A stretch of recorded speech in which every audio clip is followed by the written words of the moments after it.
everybody, welcome to Impossible Coin. I'm Brian Cartwright, and I am joined by Rocky Hardy. Yeah, that's me. What's up? Not much. I'm also joined by Tegan Somerset. Yeah! Howdy, everybody. I successfully pre-ordered a Playdate this week. I did that. I'm happy for you, bro. Congratulations! Yep. When's it supposed to come out? Well, it's supposed to be coming out late this year. They went on sale, I guess, on Thursday of last week for our listeners. It is currently an open pre-order, meaning you can just go to their website and buy it without any kind of difficulty. They did not cap the ability to order based on anticipated inventory. What they did, though, is when you place the order, it shows, I guess, like what batch yours will be part of. Oh, that's kind of cool. Right. So the initial order, the first order from the factory was for 20,000 units, and they sold through the initial batch of 20,000 units in 17 minutes. And Nice. And I was able to get into that batch, so I will get my Playdate this year as opposed to having to wait for sometime in Q1 of next year. Mm-hmm. So, hooray. You think it'll be here before holiday or after holiday? Just with shipping and everything else going on. I suspect it'll be before holiday because all of the games which are part of Season 1 are done. And, leading up to pre-orders, Panic actually sent out Playdates to major media gaming outlets. If you say that your console's, done and ready to go, then, you should be able to present your console to the gaming press, which they did. So, GameSpot and IGN and Giant Bomb and so forth all got Playdates 2 weeks ago. Mm. So, they've had, a Playdate to, futz around with for 2 whole weeks before the pre-orders opened. So what you're saying is, we gotta get big so that we can be part of that next time. I mean, so we can get a free Playdate just to show up months early? Yeah! And futz around with! Wouldn't it be fun? Futzing does sound good. I'm generally an advocate of futzing. Round here we futz. So yeah, easily the smoothest console buying experience that 2021 has had to offer. Buying an Xbox Series X, as y'all know, has been an absolute cluster. Buying a PlayStation 5 was an absolute cluster. I did not attempt to buy a Switch OLED, but from what I understand, that was also an absolute cluster. Buying a Steam Deck, super easy. A cluster. I mean, I survived that cluster on the first pass, but make no mistake, it was still a cluster. So, little tiny wholesome Panic being hey guys, we're going to try and make sure that Thursday goes smooth for everybody. They got pretty close to the mark, apparently. There was some other company that was, launching a product at the literal exact same time that also is using Shopify to process payments. Oh, no. Not that Panic's website was overloaded, but that Shopify's international shipping calculator was overloaded. Oh, no. Poor guy. And so Panic is hey, we've identified everybody who had a Playdate in their cart in the first 20 minutes who was an international customer. It didn't even affect every international market either. It was just some international markets. People had a thing in their cart and then couldn't check out. But the fact that they're hey, we've identified everyone impacted and we're currently discussing how to make it better for them, that seems good. And it continued to sell in a big way after they sold through that first batch. So it really does seem there is a market for more dedicated or niche handheld gaming devices. Yeah, man, they sell out every time. Yeah, people do like them handheld toys. I did notice that you can currently now, if you care, over at GameStonk.stonk, you can now get a Legend of Zelda Game & Watch without having to engage in a knife fight. So there's that. What if I want the knife fight? Well, then I'm sure that what you could do then is actually wait until the device ships, and then there's a second rush on the device. Make sure you try and order right after that second rush happens, Rocky, but before it becomes obvious that the device will be clearly restocked, which was what happened with the Mario one. During that sweet 1 to 2 week window, if you need a knife fight to feel alive, it'll be available to you. So you're telling me I have to not only prepay for a system that I probably won't end up using because I want the rush first. Right. I also have to buy at a very specific time. It sounds like you're just passing your troubles on to me, Brian. I don't like that. I don't know where I articulated that I have any troubles, so it sounds to me like you're picking a fight just because you want to have a knife fight. Rocky, I'm not here to fight you with a blade. Fine. I'll fight you with a blade. I'll do it. Let's go, Teagues.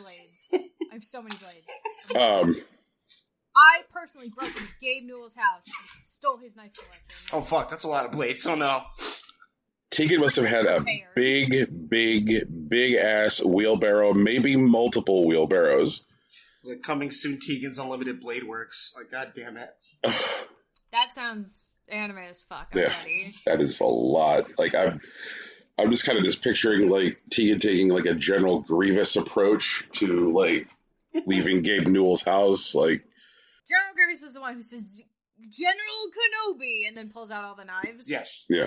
Yes, but I have a clone of myself and I'm sitting on my own shoulders. Yep. Very much. Coming at us Jack Black style. Man, that's inside baseball. Speaking of baseball. You mean Blaseball? Fucking speaking of baseball. So, I think this week, Blaseball broke all of us. Fuck. All right.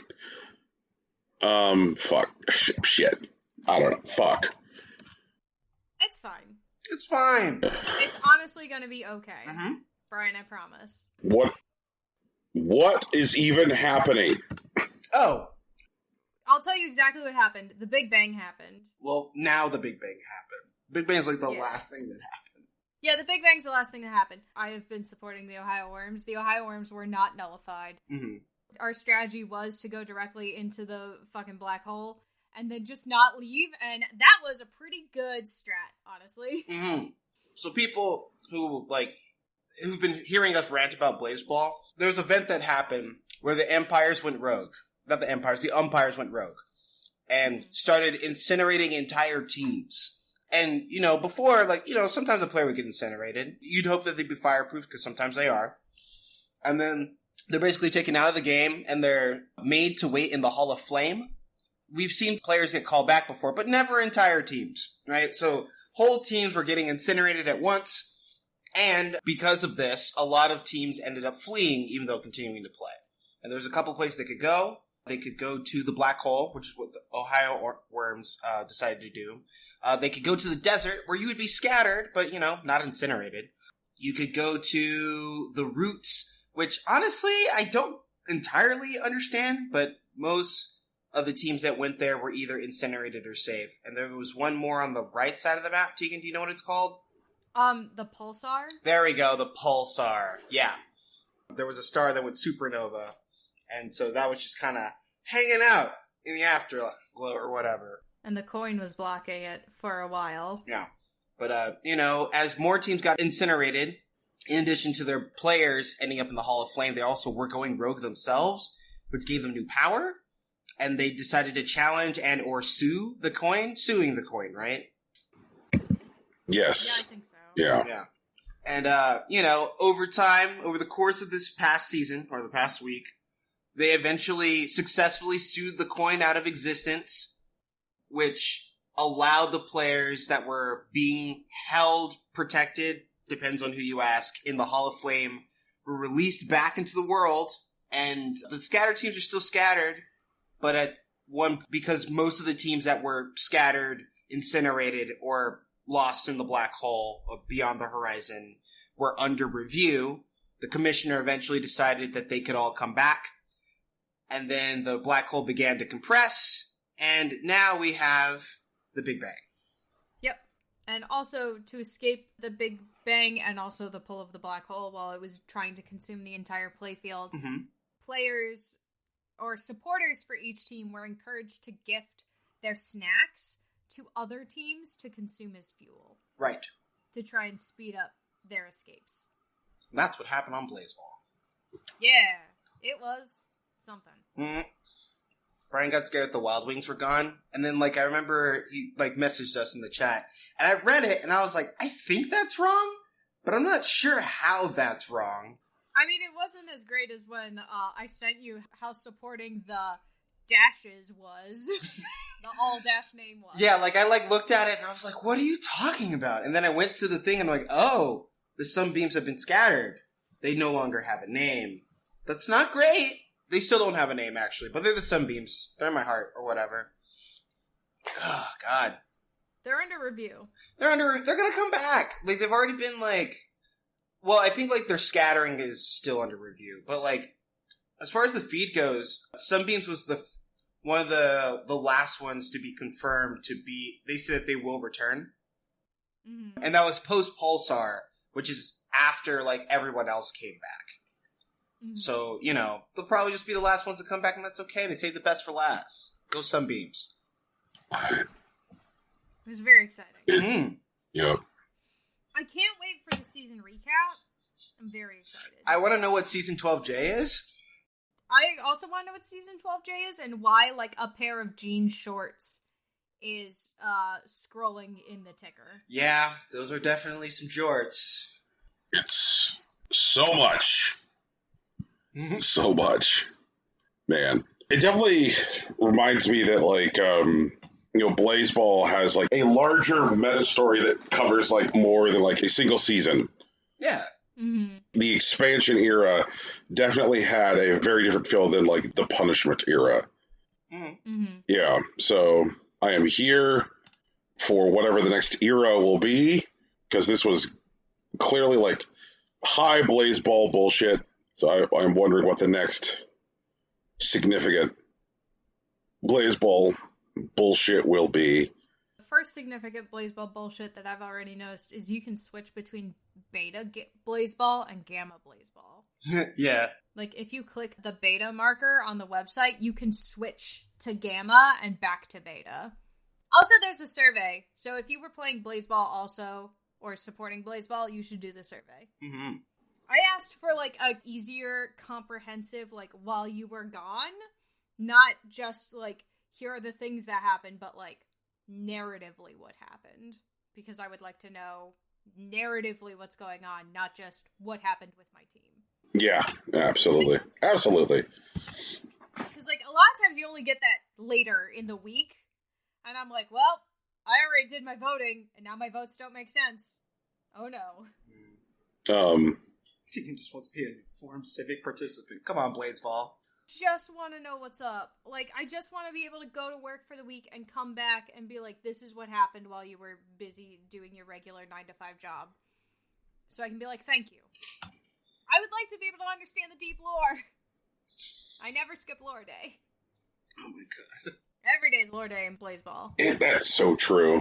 I continue to, like, be really, really happy that Blaseball is... It continues to be, like, this enormous success for the game band that, like, somehow this, like, really, really weird, abstract, strange thing has been, like, one of the, like, the giant video game hits of the pandemic, and that it, like, continues to thrive just makes me happy. Like, a lot of times it feels like there's no more room for video games to be really weird, you know? Like, it feels like we're just running behind dad forever. But Blaseball's here to say, like, look, not all video games will be about running behind dad. So, thank you, Blaseball. I saw their, like, the thanks thing that they put up on, like, the main splash, and the way it closes out where they're, like, thanking the fans who create art, the fans who write stories, the fan who chart graphs, the fans who just vibe, the fans who bring us all together. There are many teams, but only one league. Like, because, like, Blaseball is a place where the Tegans of the world thrive. There are so many people who, like, exhaustively track lore and make art and make gushy YouTube videos about, like, explaining the history of Blaseball. I really wish we had gotten the Brian David Gilbert Unraveled Blaseball episode. I feel like that would have been just peak content, you know? I get that. The guy they have who, like, actually does the, like, equivalent of the Unraveled episode, he says all the things that happened, but, like, wow, there are a lot of things that happened, and I don't know what half those words mean. So I guess it's a good thing that I have found, in the meantime, something that will scratch my weird game itch. Okay. Which is Neurocracy.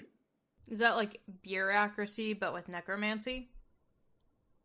Or neuro, like brains. Not necro. Neuro. So, Neurocracy is a ARG, and what it kind of claims to be at its heart is a murder mystery. And so when you buy Neurocracy, it is access to an alternate reality game which will unfold over 10 weeks. And we are currently in week 3.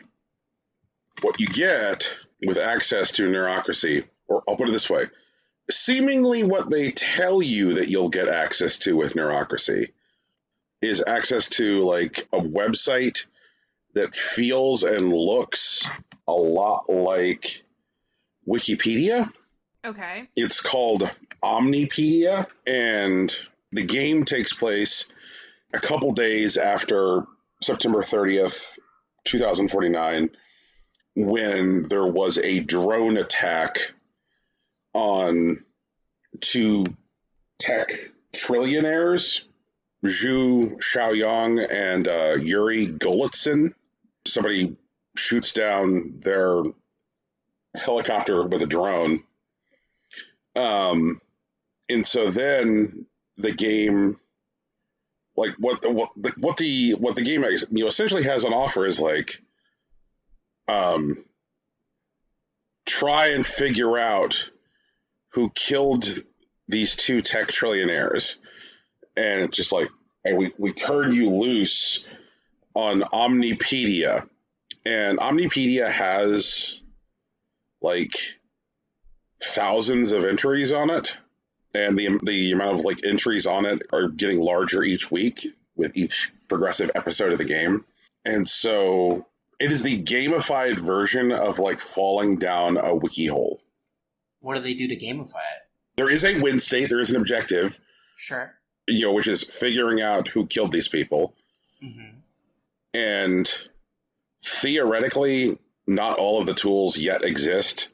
Sure. To reach the conclusion, because they're releasing entries to Omnipedia each week. Now, all of the entries that exist as part of like week 1 can be accessed without signing up for the season pass. The season pass is like about $17-18 because it's like in British pounds, not US dollars. But like you can go to Omnipedia and you can just start like reading without buying the season pass. And once you do sign up, you would get access to the Neurocracy Discord, which is where like the sense of like community problem solving really comes alive. People are like, okay, well, I was looking at this entry on Omnipedia. Here's what it says. Hey, if you look at the edit history of that page on Omnipedia, it was edited shortly after the explosion, that kind of thing. Plus, because Omnipedia is so big, there are essentially side quests. There's stuff going on within this like cyberpunk future, which isn't necessarily related to the murder of the tech trillionaires.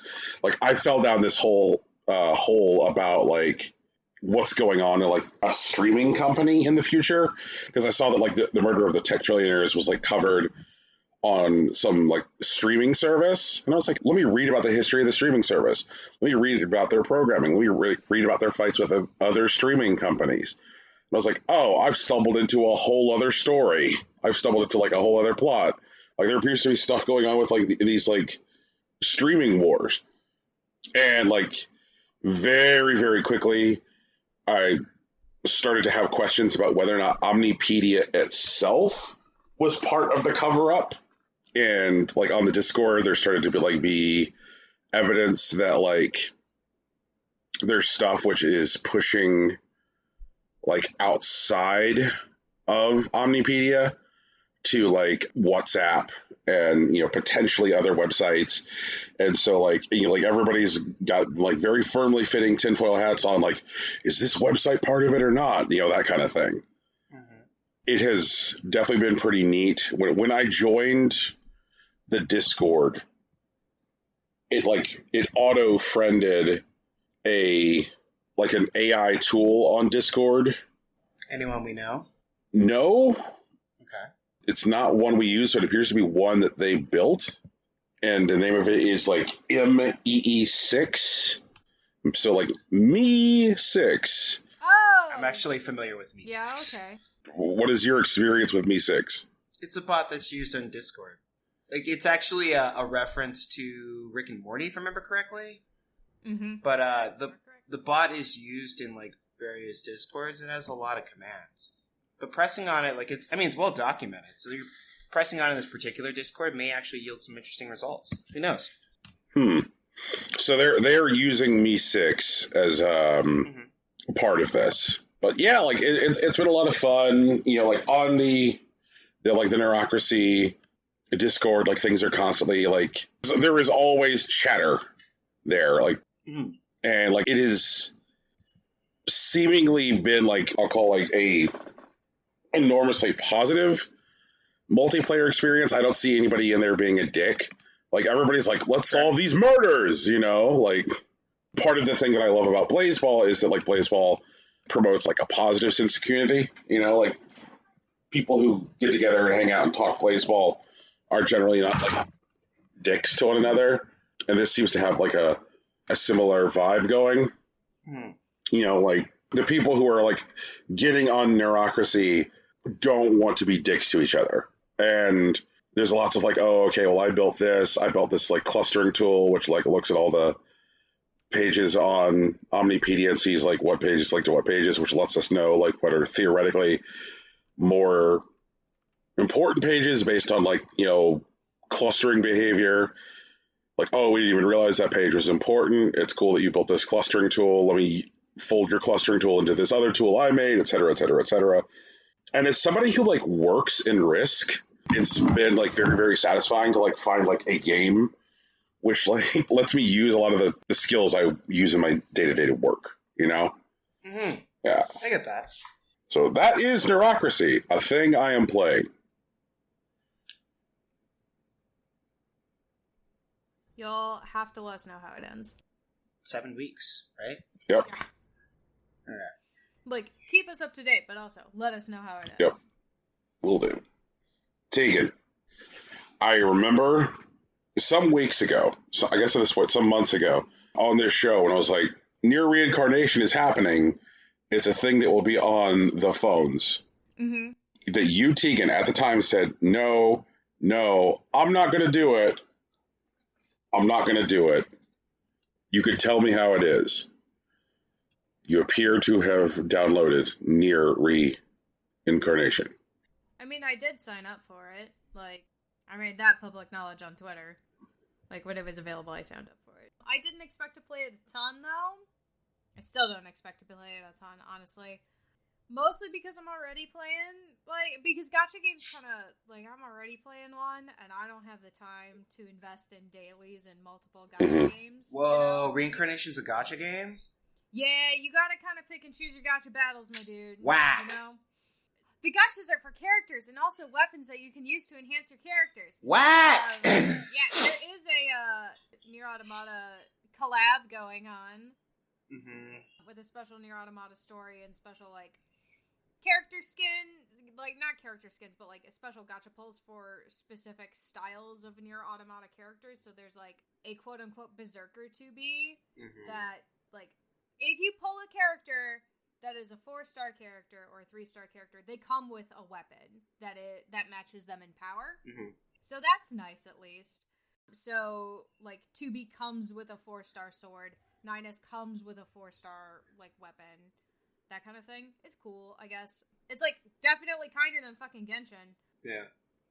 But, like, also there are multiple skins for the same character that you can pull at the same time. Mm.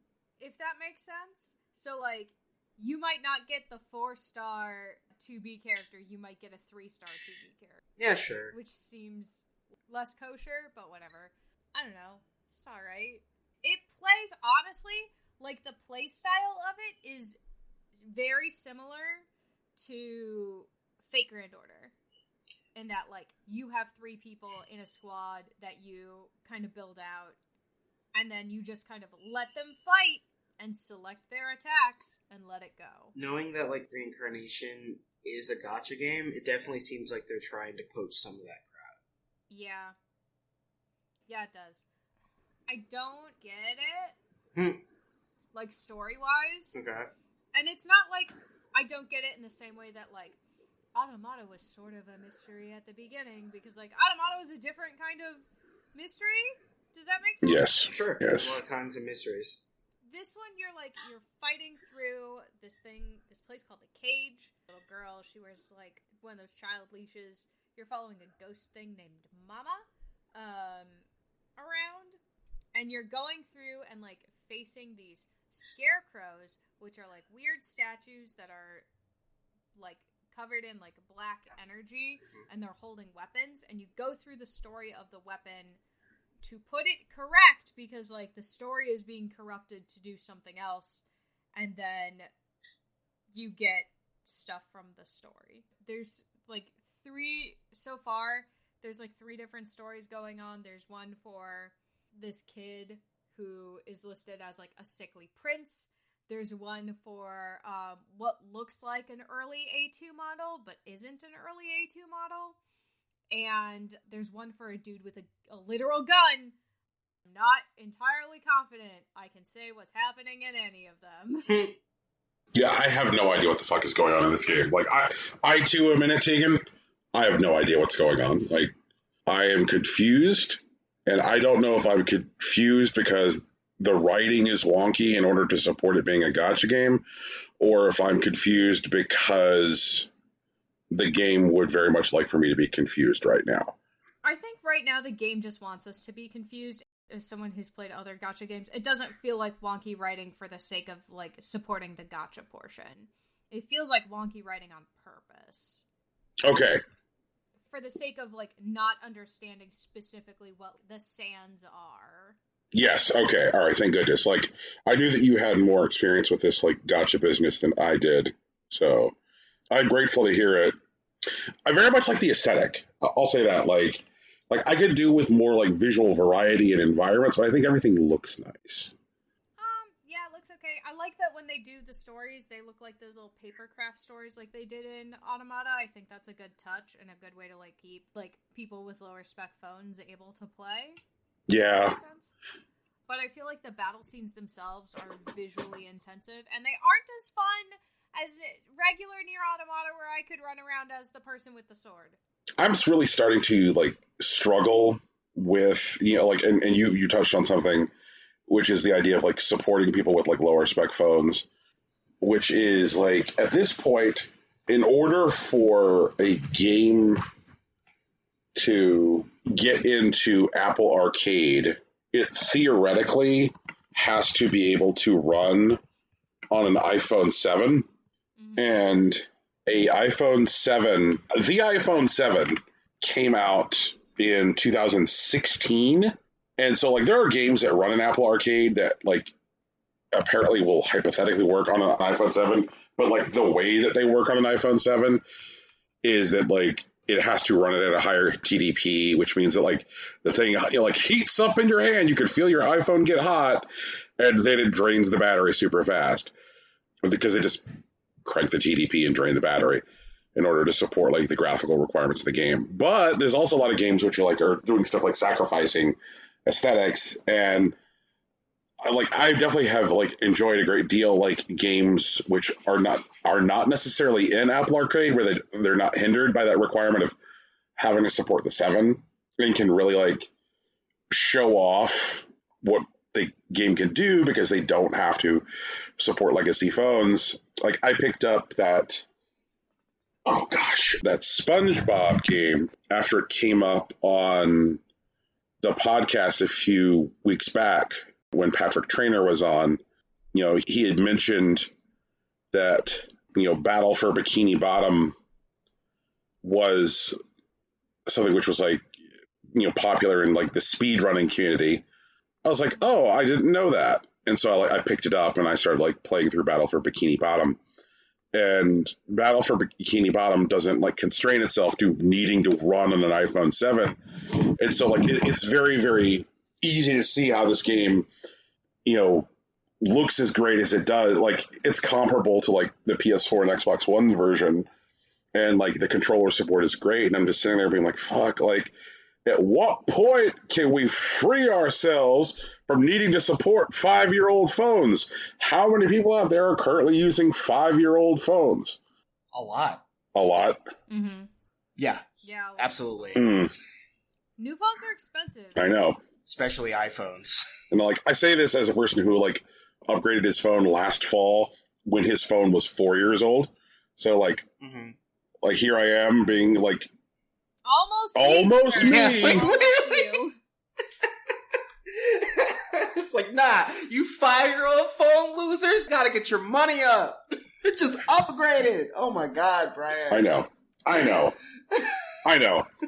And like, I know that phones are like $1,000 propositions because they're like, at this point, incredibly strong computers, which are also phones. You know, like.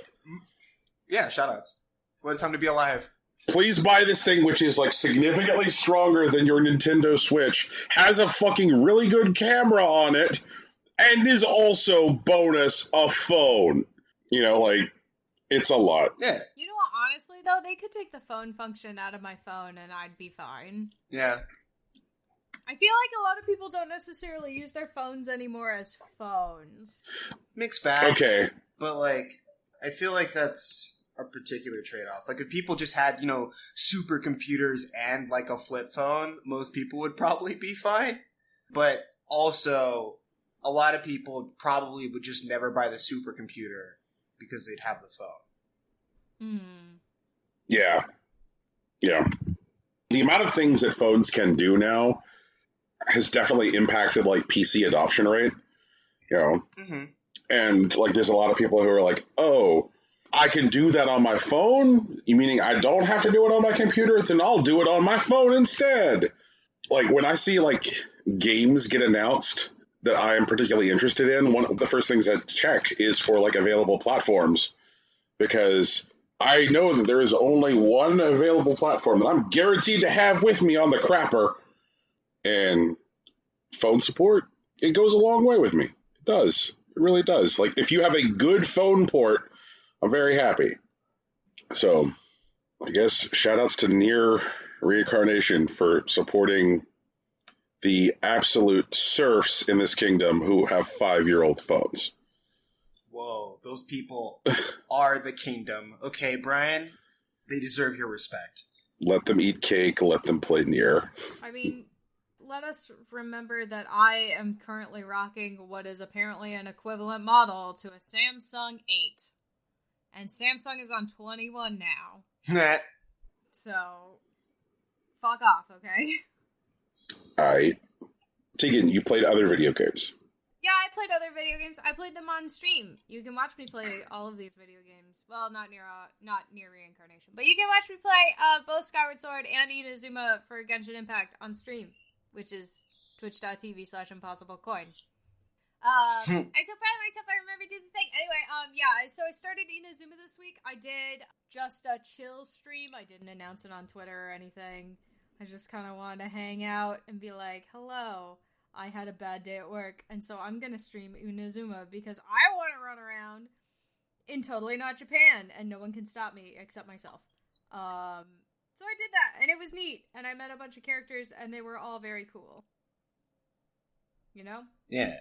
They've done a very good job of doing, like, Japan with closed borders, which is, like, a more historical Japan, if that makes sense. but they're doing it without, like, malice, I feel. It's very pretty. So the puzzles are fun. Some of the puzzles are way hard for me. I have no idea what's going on. Can't figure them out yet. I'm just marking them on my map, and I'm gonna go back and do them later, like a professional. I haven't done pulling on Ayaka because it sounds like Ball is gonna be the first banner after Yoimiya, so I'm just trying to save literally all of the pulls for Ball because I want her so bad. I hope I get one of those lucky pulls where it's like 2 of the 5-star banner characters. That would be sick. Tegan? Yeah. I have a question. Yeah. Mm-hmm. So, Inazuma means lightning, right? What do you mean? Okay, like, what is the literal meaning of the word Inazuma? I am once again not in what?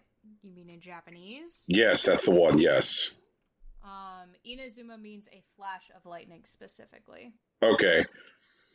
So, why is there so much media, like, there, for the longest time, I thought, Brian's about to expose himself as an idiot. Mm-hmm. Come with me on this journey. Let's go. For the longest time, I just assumed that Inazuma had something to do with the soccer. I was just like, yeah, because, like... What? He? Let him finish. Okay, go ahead. There is a very good action RPG for the Nintendo 3DS called Inazuma 11. Mm-hmm. And, like, since then, like, there have been several more, like, games in the series all with the word, like, Inazuma in them, and they're all about, like, kids playing soccer, and it's an action RPG about kids playing soccer. In fact, there is currently, like, a Inazuma game in development, Inazuma 11 Great Road of Heroes, which is coming to the Switch. And, like, if you, like, just, like, search the word Inazuma on, like the Apple App Store, it will, like, pull up a bunch of, like, apps which are about soccer. They're like, oh, okay, here's soccer apps and stuff. And so, like, because there are, like, all of these different apps which are, like, named Inazuma about soccer, I was like, Inazuma must obviously mean something about soccer. Because there's this thing like Inazuma Web CSA, Inazuma Soccer Tactics, Inazuma Penalty Shootout. Like, all of these things which are not from level 5, which are soccer-related apps. There's this long-standing soccer series. But then I saw that, like, it's also the name of a character from, like, Usagi Yojimbo. And I was like, this has nothing to do with soccer! And so then I fell down the wiki hole of, like, looking at all the different things named Inazuma.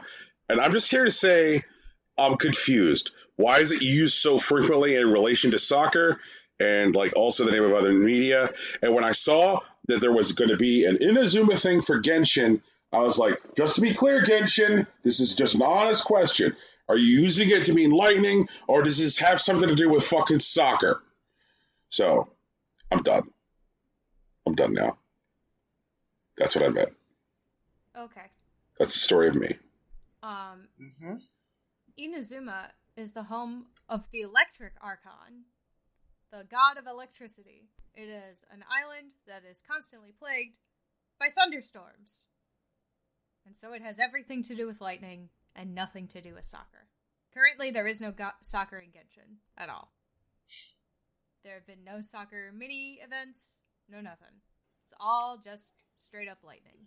Do you already know everything which is in this Inazuma expansion? I am aware of the breadth of the current release window. Okay. The 2.0 update. There is no soccer. Okay, so it's not like you could be like, come over some hill and like be like, look, there appear to be... No, there are Tamari, but there is no soccer. Tamari are like little handballs that you can play with. They're not soccer balls. They're for like bouncing. I thought Tamari was soy sauce. What? Tamari is a toy and a traditional Japanese handball game. Can you spell that for me? T like Tom, E like elephant, M like mother, A like apple, R like ring, I like igloo. Okay. All right, sure enough, there's Temari. I thought you said Tamari. So, Temari. He's also a Naruto character. Yep. But Temari is a traditional Japanese handball game, and so there is a kid who will play like this sort of hot and cold game with you to find a Temari.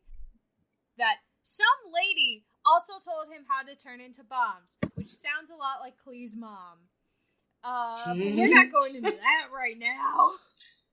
That could be good. It's like, hey, you can make a bomb out of that. What? Yeah, what? And then she was leaves. just like, apparently she was like, yeah, you can play this game with strangers, and if the strangers are trying to be shitty to you, or you feel like you're threatened, you can just do this, and you'll turn it into a bomb, and then you can blow them up, and they'll leave you alone.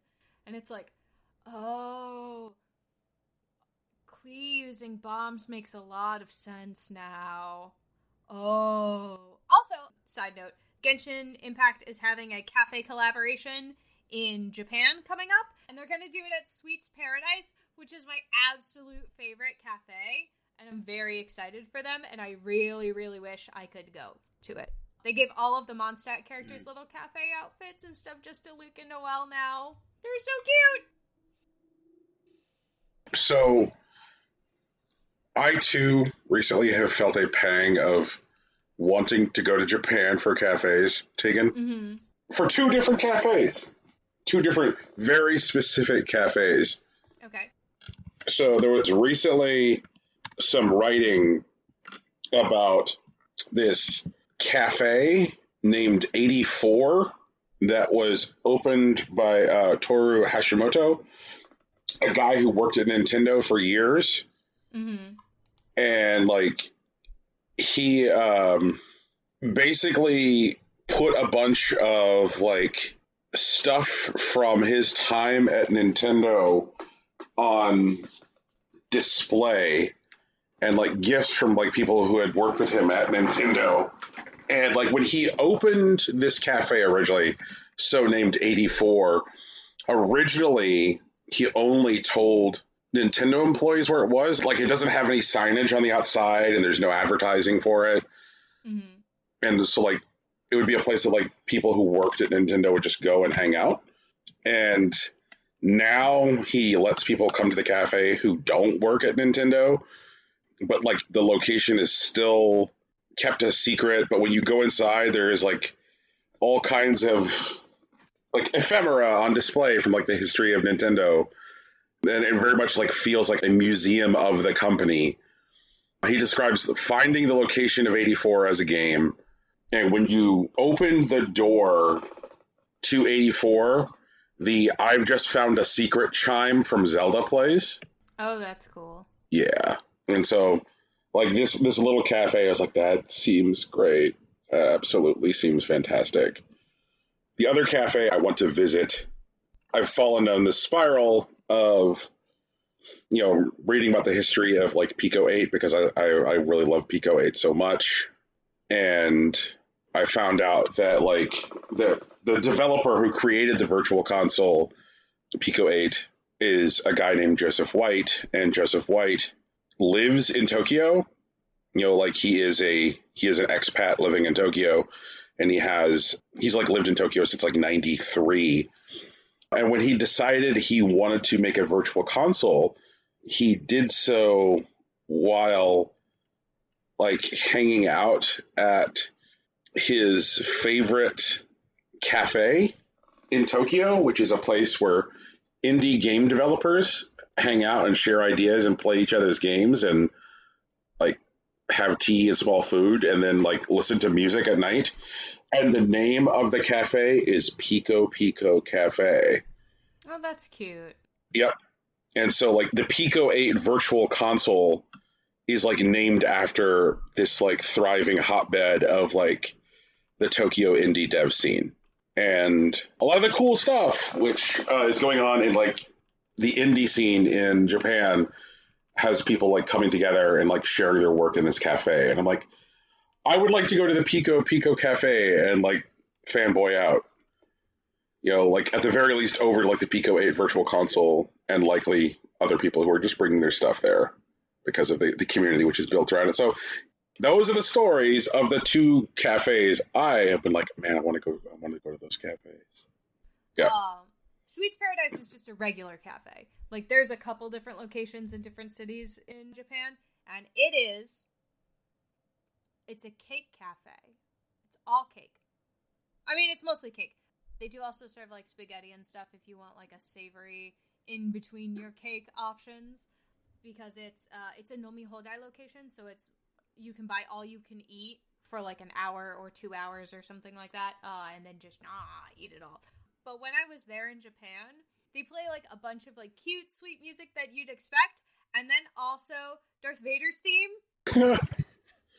And so, like, you're just sitting in this cafe, and, like, the walls look like they're made out of cupcake, and there's, like, Pocky sticks for, like, building supports and that sort of thing, and then just, like, Darth Vader's theme is playing. Okay. It's a great place. If you are in Japan and you get a chance to go to Sweets Paradise, please do. But also, like, I included a picture of the collaboration. You can get, like, stickers and stuff of all the characters from Mondstadt. And they're all so cute. Like, almost everybody gets a little maid outfit or a little butler outfit. It's very sweet. It's very sweet. I love it so much. Very excited. This is all going to be impossible to find. I already know, but, like, it's fine. It's fine. It'll be fine, right? And looking at this reminds me I need to get an apron. A good apron. Get yourself a solid apron, you know? Yeah.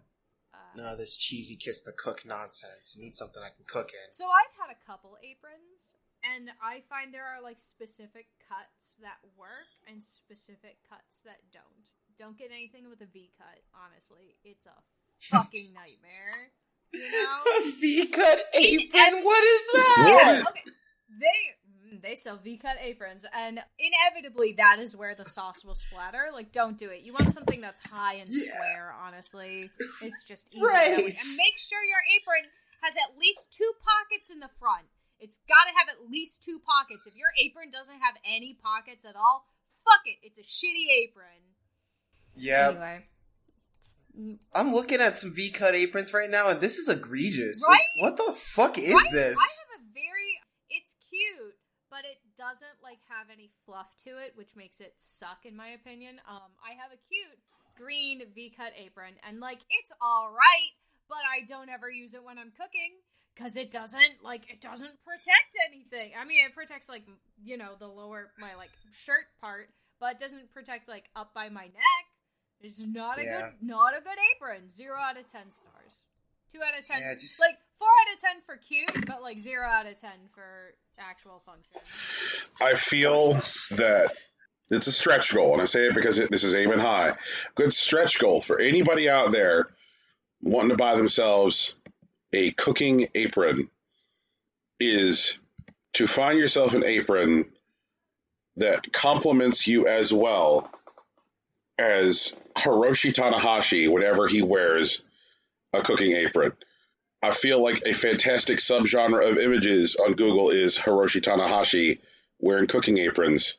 And he always, like, manages to, you know, wearing a cooking apron look like he is the most delighted man in the world, and he is well prepared for his activities. So if you're out there, just Google that Tanahashi cooking apron and make that your stretch goal. You know, when you're buying your cooking apron, be like, I want to find me a cooking apron that complements me as well as Tanahashi's does. Don't get an apron that doesn't have a front pocket, though. I'm telling you, don't do it. Don't do it. You will eventually go to put something in that pocket, and it'll fall straight to the ground. And then you'll end up with sauce all over the ground. Also, get yourself a fucking, like, spoon rest. Get yourself a spoon. Honestly. They're doing specialty drinks and snacks in relation to all of the different Mondstadt characters, and I want to eat them all. I could eat them all. I could do it. I have faith in myself. God. This is where Tegan has faith. Take me to the Sweets Paradise Cafe so that I can eat all of the snacks for you and help you get all of the stickers you want. Just do it. I promise I'll clear my plate. I'm so good at eating sweets. She could go pro, guys. I should go pro. Please support us at patreon.com/impossiblecoin podcast at our new Please Just Let Us Go to Cafes in Japan tier. Yep. It's very exciting. We promise to report back overfed and with probably lots and lots of new tchotchkes and ephemera. I will live stream my experience. I will, mukbang in these cafes. Oh my god. So we've established that Inazuma has nothing to do with soccer, and the cafes are great. Mm-hmm. Everything to do with lightning, nothing to do with soccer. I really hope that my confusion is understandable, what with this long-standing series and all, and like lots of other apps out there. I get what you're saying. Okay. Tegan, you've also been playing an old video game. Yeah, and you were also playing this old video game. I am actively also playing this old video game. Yeah. We're still playing Skyward Sword. I made it through the Elden volcano area, and I'm getting ready to move on to the Lanayru Desert. Oh shit, I actually have to watch that one. Fuck. You do? Yeah, because every time I've tried to play Lanayru Desert in the last, 10 years, I've tried to play Skyward Sword, I always fall asleep. Oh. And then when I wake up, I stop playing Skyward Sword, and I just don't go back. Oh, and then whenever I come back to the game, I'm like, you know what? I don't remember any of this. I think I'm going to start over. And then I go back, and I get to Lanayru, and then I fall asleep. Oh, no. And the cycle continues. Well, good news for you, Rocky. I'll do it for you. I'll get through there. It'll be super easy for me. Hell yeah. But I'm very bad at rolling bombs. Not surprised. I was very bad at rolling bombs originally. I just chose never to do it. Unless I absolutely had to, you know? Sometimes that's just how it goes. Yeah, then no rolling bombs run. It's hard. I don't know. I will probably continue to turn sword controls on, motion controls on whenever I have to fight Girahim, though, because he's just a pain in the butt. Is he easier with motion controls? He's easier with the motion controls because the way that the Joy-Cons have you do it with all button inputs is you have to rotate the right stick to position your sword, and I am not as fast at adjusting my sword position to counter his grab with the right stick as I am when I just move my arm to a different spot. For sure. Punch my microphone, which is what happened the first time. Yeah. Huh. But yeah, I do appreciate that a Skyward Sword lets you kind of adjust that on the fly, because I was literally in the middle of the fight when I was fighting Girahim at the end of the Faron Woods, and I was like, fuck this, I'm turning on motion controls, and I just did it mid-fight. I mean, that's actually pretty cool. Yeah, it's very kind of them. How are you enjoying it, Brian? Are you a lot farther than I am? I am not, probably because I've got a bunch of irons in the fire right now. There are games I've been playing this week which I don't even have on my list in an interest of making sure that we are out of here today by the time we need to be out of here. I do kind of want to come back to an observation of yours where you were talking about turning on motion controls for a specific fight. And one observation that I have as I continue to play through this with air quote not motion controls, because basically what they have you doing with the right thumbstick is mimicking the motion that you would be making by flinging your hand about, is that Skyward Sword is a funny and cute and clever Zelda game with incredibly well-designed dungeons, and Skyward Sword really only had two major negative bullet points when it released, which is that the tutorialization in the game was absolutely excessive. When the game released on the Wii, anytime you would pick up a rupee, it would explain to you what a fucking rupee is. Regardless whether it was your first rupee or your 1,000th rupee, it would be here's what a rupee do. And it's I get it, my dude. And Fee was just obnoxious with the hand-holding upon original release. And the motion controls, because Nintendo was all right, we got it. There's this little thing you're going to strap on the bottom of your Wiimote. We swear that motion controls are more accurate now. We got it. And the entire world cried out, this thing does not improve the motion controls as much as you think, Nintendo. And I just think about the various Zelda games which have gotten loving overhauls over the last several years. Wind Waker, Twilight Princess, Link's Awakening. now Skyward Sword. I kind of wish that they had, like, done more with Skyward. Like, it already feels like they did a bit with Skyward Sword, but I wish they had done more with Skyward Sword. I feel like Skyward Sword deserves more, because I feel like it's still a game which is, like, held back in some ways by having to choose between motion controls and, like, a goofy thumbstick simulation of motion controls. Like, if motion controls were, like, really and truly entirely optional, like, if I wasn't, like, having to simulate motion controls, you know, with a thumbstick while playing this game, then I think it would, like, immediately, like, move up, like, a list of all-time Zelda games. Like, it is a very good fucking video game, which is, like, hampered by design considerations for the original console in which it was released. Oh. That's fair. I also think that the motion controls on the Joy-Cons are better than the motion controls were on the Wii. Like, it fits better as someone who has played it on both. I don't have to, like, fling my arm around the room, really, to get the Joy-Con to do what I want. It senses it pretty easily with just, like, a minor flick of my wrist. But I just got really into the fight, and I slashed, like, with my whole arm and just punched the microphone. Because I was into it! You know, like when you're jumping and you, like, physically move your controller up and down while you're jumping in, like, Mario or something. It was like that. It was definitely one of those, like, this is how I do it better. Yeah. I think it's, like, pretty obvious to say, like, amongst the 4 games that I mentioned that, like, they did the most to Link's Awakening. But I think that, like, if they had done more to Skyward Sword than they say did to Wind Waker, then I think we'd be in a good spot. Because, like, I think that, what would you call, like, the ranking of, like, how much fiddling they did with it? Link's Awakening is obviously the most fiddling, and then Wind Waker would be the second most fiddling. It depends on what you mean by fiddling. Well, Wind Waker, they had to rebuild all of the assets entirely. Did they have to rebuild all the assets? They upscaled. They did. But I don't know if, like, their behaviors really changed. I think they... Yeah, I don't think they did. I mean, they did rebuild assets. Like, they have to, because it's, like, graphically, like, more, like, intense. There were quality of life improvements that they made in Wind Waker with the sailing, where they're like, oh... From Wind Waker to Wind Waker HD? Yep. Yes, indeed. They're like, oh, here's some things that people were complaining about the sailing, 15-odd years ago. Let us now change them. Well, I don't know what they are, because I literally haven't noticed any of them. I will at some point, I will shoot you a list of the changes, but they were like, it was kind of similar in theory to the stuff that they were doing for Skyward Sword. Things that people originally complained critically about the game, they went through and, like, made quality of life improvements. There was actually more of them that they did in Wind Waker than they did in Skyward Sword.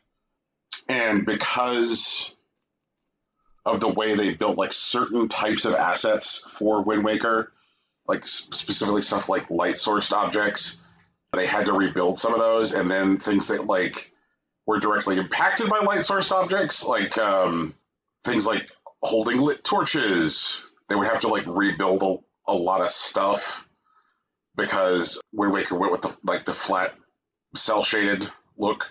It seems like the one that they did the least to was Twilight Princess, where they're like, I don't know, man, like, it's just Twilight Princess again, like, now you can play the GameCube version without having to spend a lot of money for it.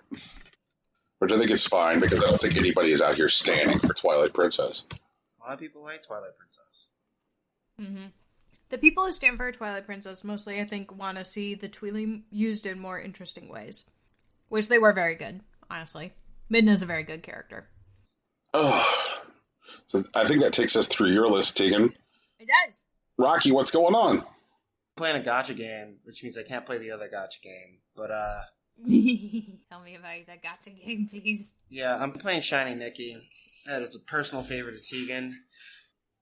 One of the things that I'm struck by, which is just a standard gacha experience, is that even though the game is only in its 3rd chapter, I feel very much like in the middle of things, where the game tells you, hey, dude, you want to play Shiny Nikki? Well, you can play this, or that, or this, or that. And it's like they rattle off a list of 30 things they want me to do. Mm-hmm. I kind of just wanted to play the story. And, like, the story is wild, and it's also engineered in a way where they pull you to that list of 30 things over time, where it's just like, yeah, you need to do this particular battle, but you need this item. And the only way to do this item is to do this side game thing that you can craft it and then you can bring it back to like the main quest. Mm-hmm. And so like that's how their loop works, and it seems fine. Yep. I did mess around with the PvP a little bit. I think there may be things that like cycle in and out, like they cycle out particular like themes. So you're not actually playing live PvP. It's very much that like you're challenging someone's account with their like last like loadout. And if you just have like a more relevant loadout after like the change, then like you can win a lot of fights like back to back to back to back. So what it used to do is in between each week, it would basically strip your model down and be like, okay, now if you want to participate in this week's fight, you have to make a new outfit. Does it do that or no? I don't think so, because the fights that I've been doing, the numbers just seem to be lower, as if they're just like not wearing the right like style at the time. They're not like down to like zeros or anything. But for people who don't know, Shining Nikki is a very pretty dress-up battle game. Like, it's as if you were playing something like Fate Grand Order or Final Fantasy Brave Exvius, but instead of literal RPG battles, you equip pretty clothes and, like, press buttons and, like, action commands to rack up points in each of these encounters. Sometimes they're against opponents, sometimes you're just trying to run up the score. Meanwhile, the narrative is that Nikki has been sent back in time to prevent a future calamity 680 years in the future on like a galactic scale, but she has no memory of why she's there, but you're there, and that's supposed to make the difference whenever you get to the end of the story, whenever the fuck that's going to be. I've crafted a couple of outfits over like the first 2 levels. I am in the middle of crafting what appears to be like a Navy officer outfit. And I'm about halfway through it right now. But I ran out of hearts, so I'm just going to let those stack back up. The 3D models are interesting. While I want to appreciate the idea that you can change like Nikki's like complexion model, her features don't change. So like when you change her into like darker complexions, she doesn't look like people with darker complexions, and that's like a bit of a bummer for me personally. But the loop that they have is pretty robust. There's plenty of things to do, which can translate to a lot of things to explore over a long period of time, or a lot of ways to spend money in a short period of time, you know? I do not recommend that Tegan plays this game in particular, but if you like pretty dresses and you are, you know, dedicated to the freemium lifestyle, then you'll have fun over a very long period of time. Yeah, don't let me and my wallet anywhere near that game. It's so pretty. They look so nice. Have they started introducing different, like, makeup styles yet, or no? Yeah, so, like, makeup is now tied to guilds. Oh! Yeah, right. So you join a guild and then you get access to, like, makeup styles and, like, passive bonuses to particular style types. Mm. And so I joined a guild on my first day, I think. No, maybe, like, my third day. But I didn't spend a lot of time going back and forth for the past, like, week or so. Mm-hmm. So I jumped back in, like, this morning because I anticipate talking about it. I'm like, oh, hey, I'm in a guild now. Oh, hey, this is where you get makeup styles. Okay, that's cool. And I got, like, you know, passive 10, 30-point bonuses to, like, pretty, smart, and I forget what the yellow one's called. Fuck it, whatever. That's not cute. I know that. Yeah. Is it, like, preppy? Is that what it was? It might be elegant, I think. Yeah, I think it might be elegant. I thought no, sexy is purple. Yes. It might be elegant. Also, like, you know, so in the battles, like, you basically cycle through your outfits. There is, like, a brief, like, connect the dots, like, sequence when you do your hairstyle. You have, like, a summon that you get to use, and, like, they are more effective during particular points. Like, the first, like, Galaxy Scholar dude is most powerful when you use him on the hairstyle segment, but, like, this elegant guy is more useful on accessory moments. And then, like, the second chapter is actually uncovering the tragedy of, like, a designer who apparently was ugly or whatever. Mm-hmm. She got shunned in a public, like, place in front of, like, her idol. So she came back and she burned down the stage and, like, the city with it, and she died in the fire. But yeah, she's one of the people, and if you activate her during the hosiery or shoes or footwear section, she is most powerful. So I guess there's that. Right now, I think I'm in the middle of some sort of zombie outbreak. There's a lot going on in this game.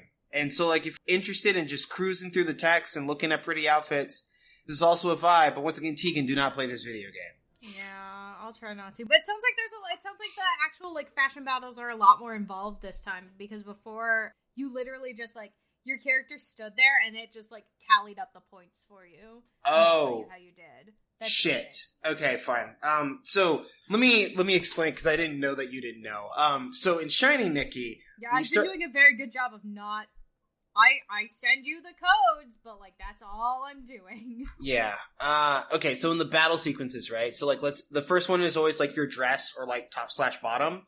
Mm-hmm. And you can press a button that corresponds with, like, the phase every time there's a phase to get bonus points. Like, something like up to half of, like, what the total point value of, like, the outfit pieces are.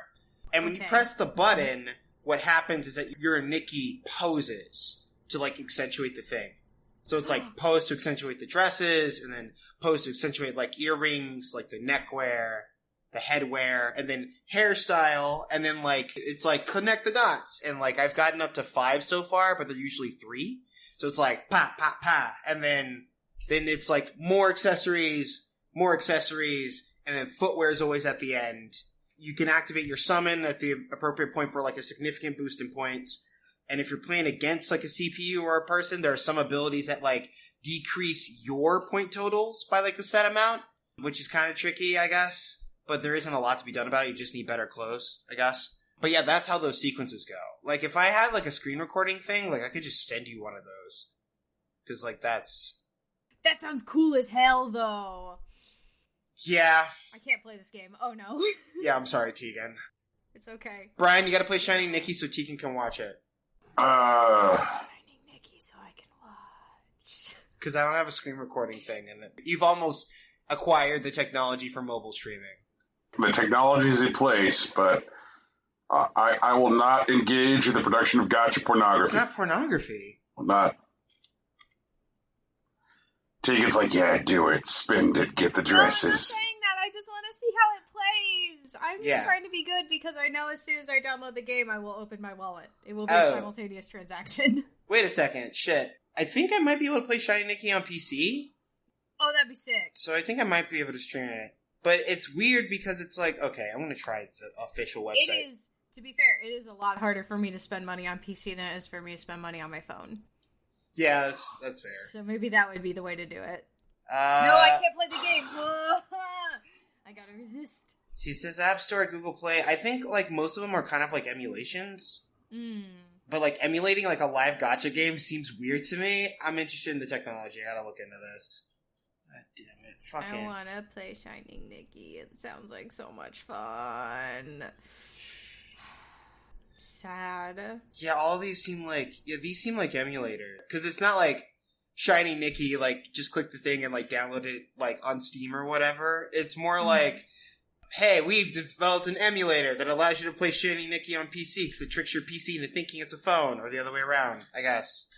But yeah, like... I feel really bad. Tegan, if I can figure out a way, like a guide that can, like, point you to, like, getting the stuff that you want without spending money on it, I will. But, like, I feel like there's a lot of ways to spend money here. There are so many ways to spend money there. There's so many ways. And, like, they haven't even done the seasonal events or the yearly events. Like, just wait till the Christmas dresses drop. I'm gonna lose it. I'm gonna freaking lose it. You know those, like, those ladies who, like, in the 80s used to spend hundreds of dollars on holiday Barbies? Right. That's me! And, like, they'll do the New Year's ones. The New Year's outfits are always so nice because they're not, like, necessarily just, like, Happy New Year. They also do, like, they do special Lunar New Year ones. They do, like, a whole Halloween showcase. Like, there is something for everybody. The Valentine's Day outfits always suck. I'm sorry. The Valentine's Day outfits always suck. They're always bad. Don't bother with the Valentine. I don't care how many points they give you. Don't buy them. They're trash. So, like, there are 2 events in play right now. One of them's for, like, the summon. For, like, a new summon that's, like, very much, like, God damn it. Like, gothic castle reclusive man type of deal, with like candelabras and shit. Okay, yeah. And then there's an event for dresses right now that seems like a team competition event thing right now. I just saw it this morning. I don't have a lot of information, but... That's okay, Rocky. Yeah, fucking... Anyway, Shiny Nikki is a going concern. I will be reporting on it out of friendship for Tegan. But I've also been playing games that are specific to me that I've been waiting for a very long time. One of which is Great Ace Attorney, which is actually a port of the initial Japanese game, or... Well, no, it's more of a port than just a simple translation. They've added some different things. One is a story mode, in which the game will essentially run on its own. And, like, to be fair, a lot of Ace Attorney is just kind of pressing A when the dialogue's, like, done moving on screen. And there is a separate setting for that, which I use pretty often. It's just autoplay for the dialogue. But in addition to that, the decisions that you would make as a character and the evidence that you need to present or whatever, or the things you need to, like, press on, can be made to be done automatically just using the story mode of the game. So you can just kind of put it on and just let it roll through, like, the scenes and whatnot and, like, watch it like a show, which I know some people actually enjoy. So I hope that they get into Ace Attorney because of it, because once again, everyone needs to buy more Great Ace Attorney games, or just Ace Attorney games in general. Go find the GBA games. Go buy the trilogies. Go buy the DS games. Buy the fucking crossover for Professor Layton, because Professor Layton deserved better. Professor Layton did deserve better, and the movies are great, so that's that. Also, Capcom is running a survey about the Great Ace Attorney, so if you did buy it, or you're thinking about buying it, or you're interested in the Ace Attorney series, please do the survey. It is not that long. I did it before the show, and it took me less than 10 minutes. Anyway, so Great Ace Attorney is not set in the modern day like most of the Ace Attorney games. It's set in Imperial Japan, just as they are building their relationship with Great Britain. And the first case follows our protagonist, Ryunosuke Naruhodo, who is... Wait, his name's really Naruhodo? Yes. Tegan, explain the joke. Share with the class. Naruhodo means like, oh, I understand. Oh, I see that. Oh, that's amazing. So his name is just like, oh, I understand what you're saying. Okay, that's for sure. That's so funny. Fuck. But yeah, so Ryunosuke is being tried for murder. And it appears that during a late afternoon lunch, there was a man who was murdered in a restaurant. And our protagonist, as he was leaving the restaurant, saw a gun on the floor that he figured may have belonged to the professor. And when he bends down to pick it up, a gunshot fires off behind him and suddenly draws attention to, the man standing there holding a gun. Most of the first case is, trying to get the right person on the stand. In this case, there was a woman who was dining with the man who was murdered that no one seems to remember or care to talk about. And so you spent a lot of time pointing out contradictions to prove that there had to have been another person there. Then, the real battle begins. Ryunosuke plays out a lot like Phoenix Wright's first case for a lot of obvious reasons. But I really enjoy how he shows up in the middle of this terrible situation. He has to defend himself against his own murder trial, but he starts off very, very unsure of himself, but he has the right instincts in terms of cross-examination and the right ideas of what to point out and what's important in these kinds of cases. And so I'm really interested to see his development from the beginning of the game to the end. The first case had one of my favorite characters in recent memory, who's Sergeant Ayisa Noza, who is a sergeant in the Imperial Army, who is also a cat burglar. Well, not a cat burglar. I guess he's just a swindler. He's been robbing people at, the restaurant that they've been at. But some of the key details about Ayisa Noza is that he doesn't eat steaks with forks or knives. Instead, he takes a big chomp out of it, and yes, that's relevant to the case. It's the only way you can prove that he was the one that was eating a particular steak at a particular time. Are they sloppy steaks? I don't think they were sloppy. Yeah. They're like hamburger steaks, right? No, it seemed like an actual cut. It didn't seem okay. it didn't seem like a ground beef steak, but he was definitely just taking a full ass bite out of the side of it instead of cutting it with a fork or a knife. From the beginning of the trial, Noza is wearing his Imperial uniform, but he has two lengths of cloth that cross in front of his chest. and it's revealed that he actually has his infant son, like, basically tied to his back using that cloth. And there's a key moment in the trial where accuse Noza of being like the burglar in the restaurant, and the baby makes this like really surprised face like from behind him, and then he says that the baby was the conspirator, like they were the one responsible for the thefts, and it just does this hard zoom on the baby. I posted it on Twitter. I lost my shit looking at this. Like I actually put my caption like when I was like, no, not the baby. Why does he look like that? For you to play this on stream. Yeah, I need a capture card, but I'll definitely do that. I can do that for you guys. Like, cause man, I was definitely just sitting there screaming at my TV. Like, I was like, oh fuck, he's finally gonna go turnabout. I was like, oh, this is it. Like, but I get super hyped playing Ace Attorney, and I've done one case. It took me about 3 hours. It's all the things that like I love about the game. The cross-examination is fun. The court situations are absolutely ridiculous. Like, why would I receive 2 witness statements simultaneously and I have to bounce in between them for crossing? Why would I have both of them on the stand and I have to wait for a reaction from another dude who's standing next to them so I can press them on their reaction? Like, what the fuck is this? Why are there 3 people here? Like, oh my god, it's so ridiculous. Also, like, you know, I hate every prosecutor, not only because they're arguing on some bullshit and they're terrible lawyers, but also because they seem to try to be a dick at every turn. And, like, I'm just like, can you just fucking chill out for, like, 20 seconds, please? But, you know. Like, absolutely not. I've never known a chill day in my entire existence. And they all have these, like exaggerated, exorbitant, like, motions. I mean, we haven't got anything as, like, ridiculous as like Godo's like coffee splash, or like I can't remember her name, but she had like a whip and she would crack it like on the desk that she was at. Oh right, yeah, I know who you're talking about. The girl with like the gray hair. Yeah, she had like bluish gray hair, and then like no, but this guy prosecutor Ouchie, who was definitely bootlicking this obviously racist like British woman, did this weird kind of like T-pose thing before he, like, closed his hands on the center of the table, and then he would say something, like, at key moments, and I'm just like, bro, why are you, like, doing a Sentai transformation right now? Like, what's going on? What is this about? What are you trying to do here? But, you know, whatever. It's fine. I did like that one of the defense attorneys actually had the katana this time, as opposed to the prosecutor. But, you know, shouts to Dual Destinies or whatever.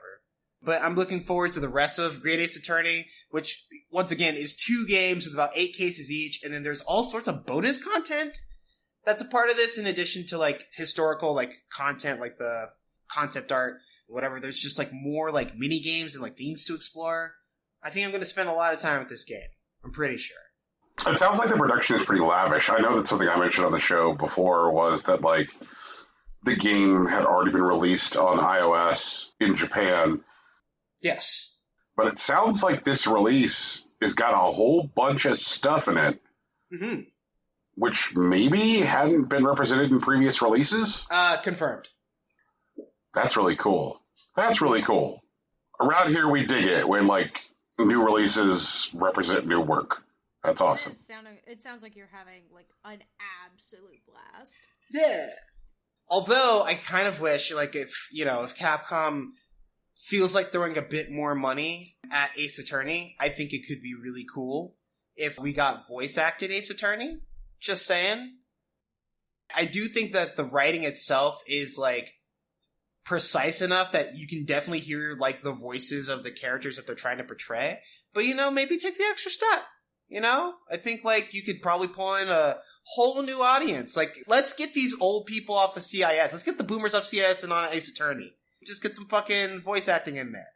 Like, I'm just saying, for later. I've also been playing another game that I've been anticipating and hoping for the past fucking decade, which is Neo: The World Ends With You. This game is very cool, and I think it iterates on a lot of the ideas while making them a lot more accessible. Like, the pins are still there, but instead of having, like, a loadout of 6 pins and, like, a nondescript partner, like I said before about the demo, each character that you play has, like, a single pin that they work with. I now have my 4th party member, who appears to be a young otaku edgelord college girl. Ew, okay. Like you do. Yeah, she definitely speaks like kind of like the medieval-ish things. She calls the protagonist like my lord and whatnot. She's obsessed with this one like pop idol, which suspiciously looks like Minamimoto from the first game that's a carryover.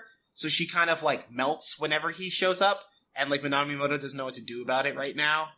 And the neat thing is that each of the protagonists, each of the characters in my party have like a unique like out of combat ability that is completely new to the series as far as I can tell. Like Neku like was gifted with an astonishing amount of like imagination, which allowed him to use a bunch of different pins, and most of the other characters were just locked to a single power. But now every character can equip one pin at a time, but they all have unique stuff. First of all, the protagonist can time travel. And if that's not fucking busted, I don't know what is. But, you know, he lacks a bit more imagination at the moment. Like, for example, you get to a point in the story where he meets the fourth party member and she kind of murders him with her, like, special ability. But he gets to, like, retry it by going back in time and, like, basically doing the errands to get the pin that she wanted so she doesn't murder him with, like, the power. The protagonist's best friend, Fret, has the ability to aggregate scans from other people, like scanning, like reading people's minds when you're in the underground.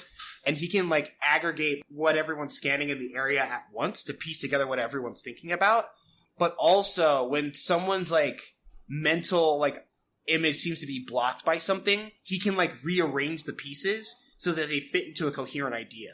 Kind of like when you're sitting around with like a tip of the tongue thing. It's like, I could have sworn I just remember this, but like it's kind of scattered. He can pull that shit together, and it like plays like a mini game where like you move the two thumbsticks so like the image is completed in a particular orientation.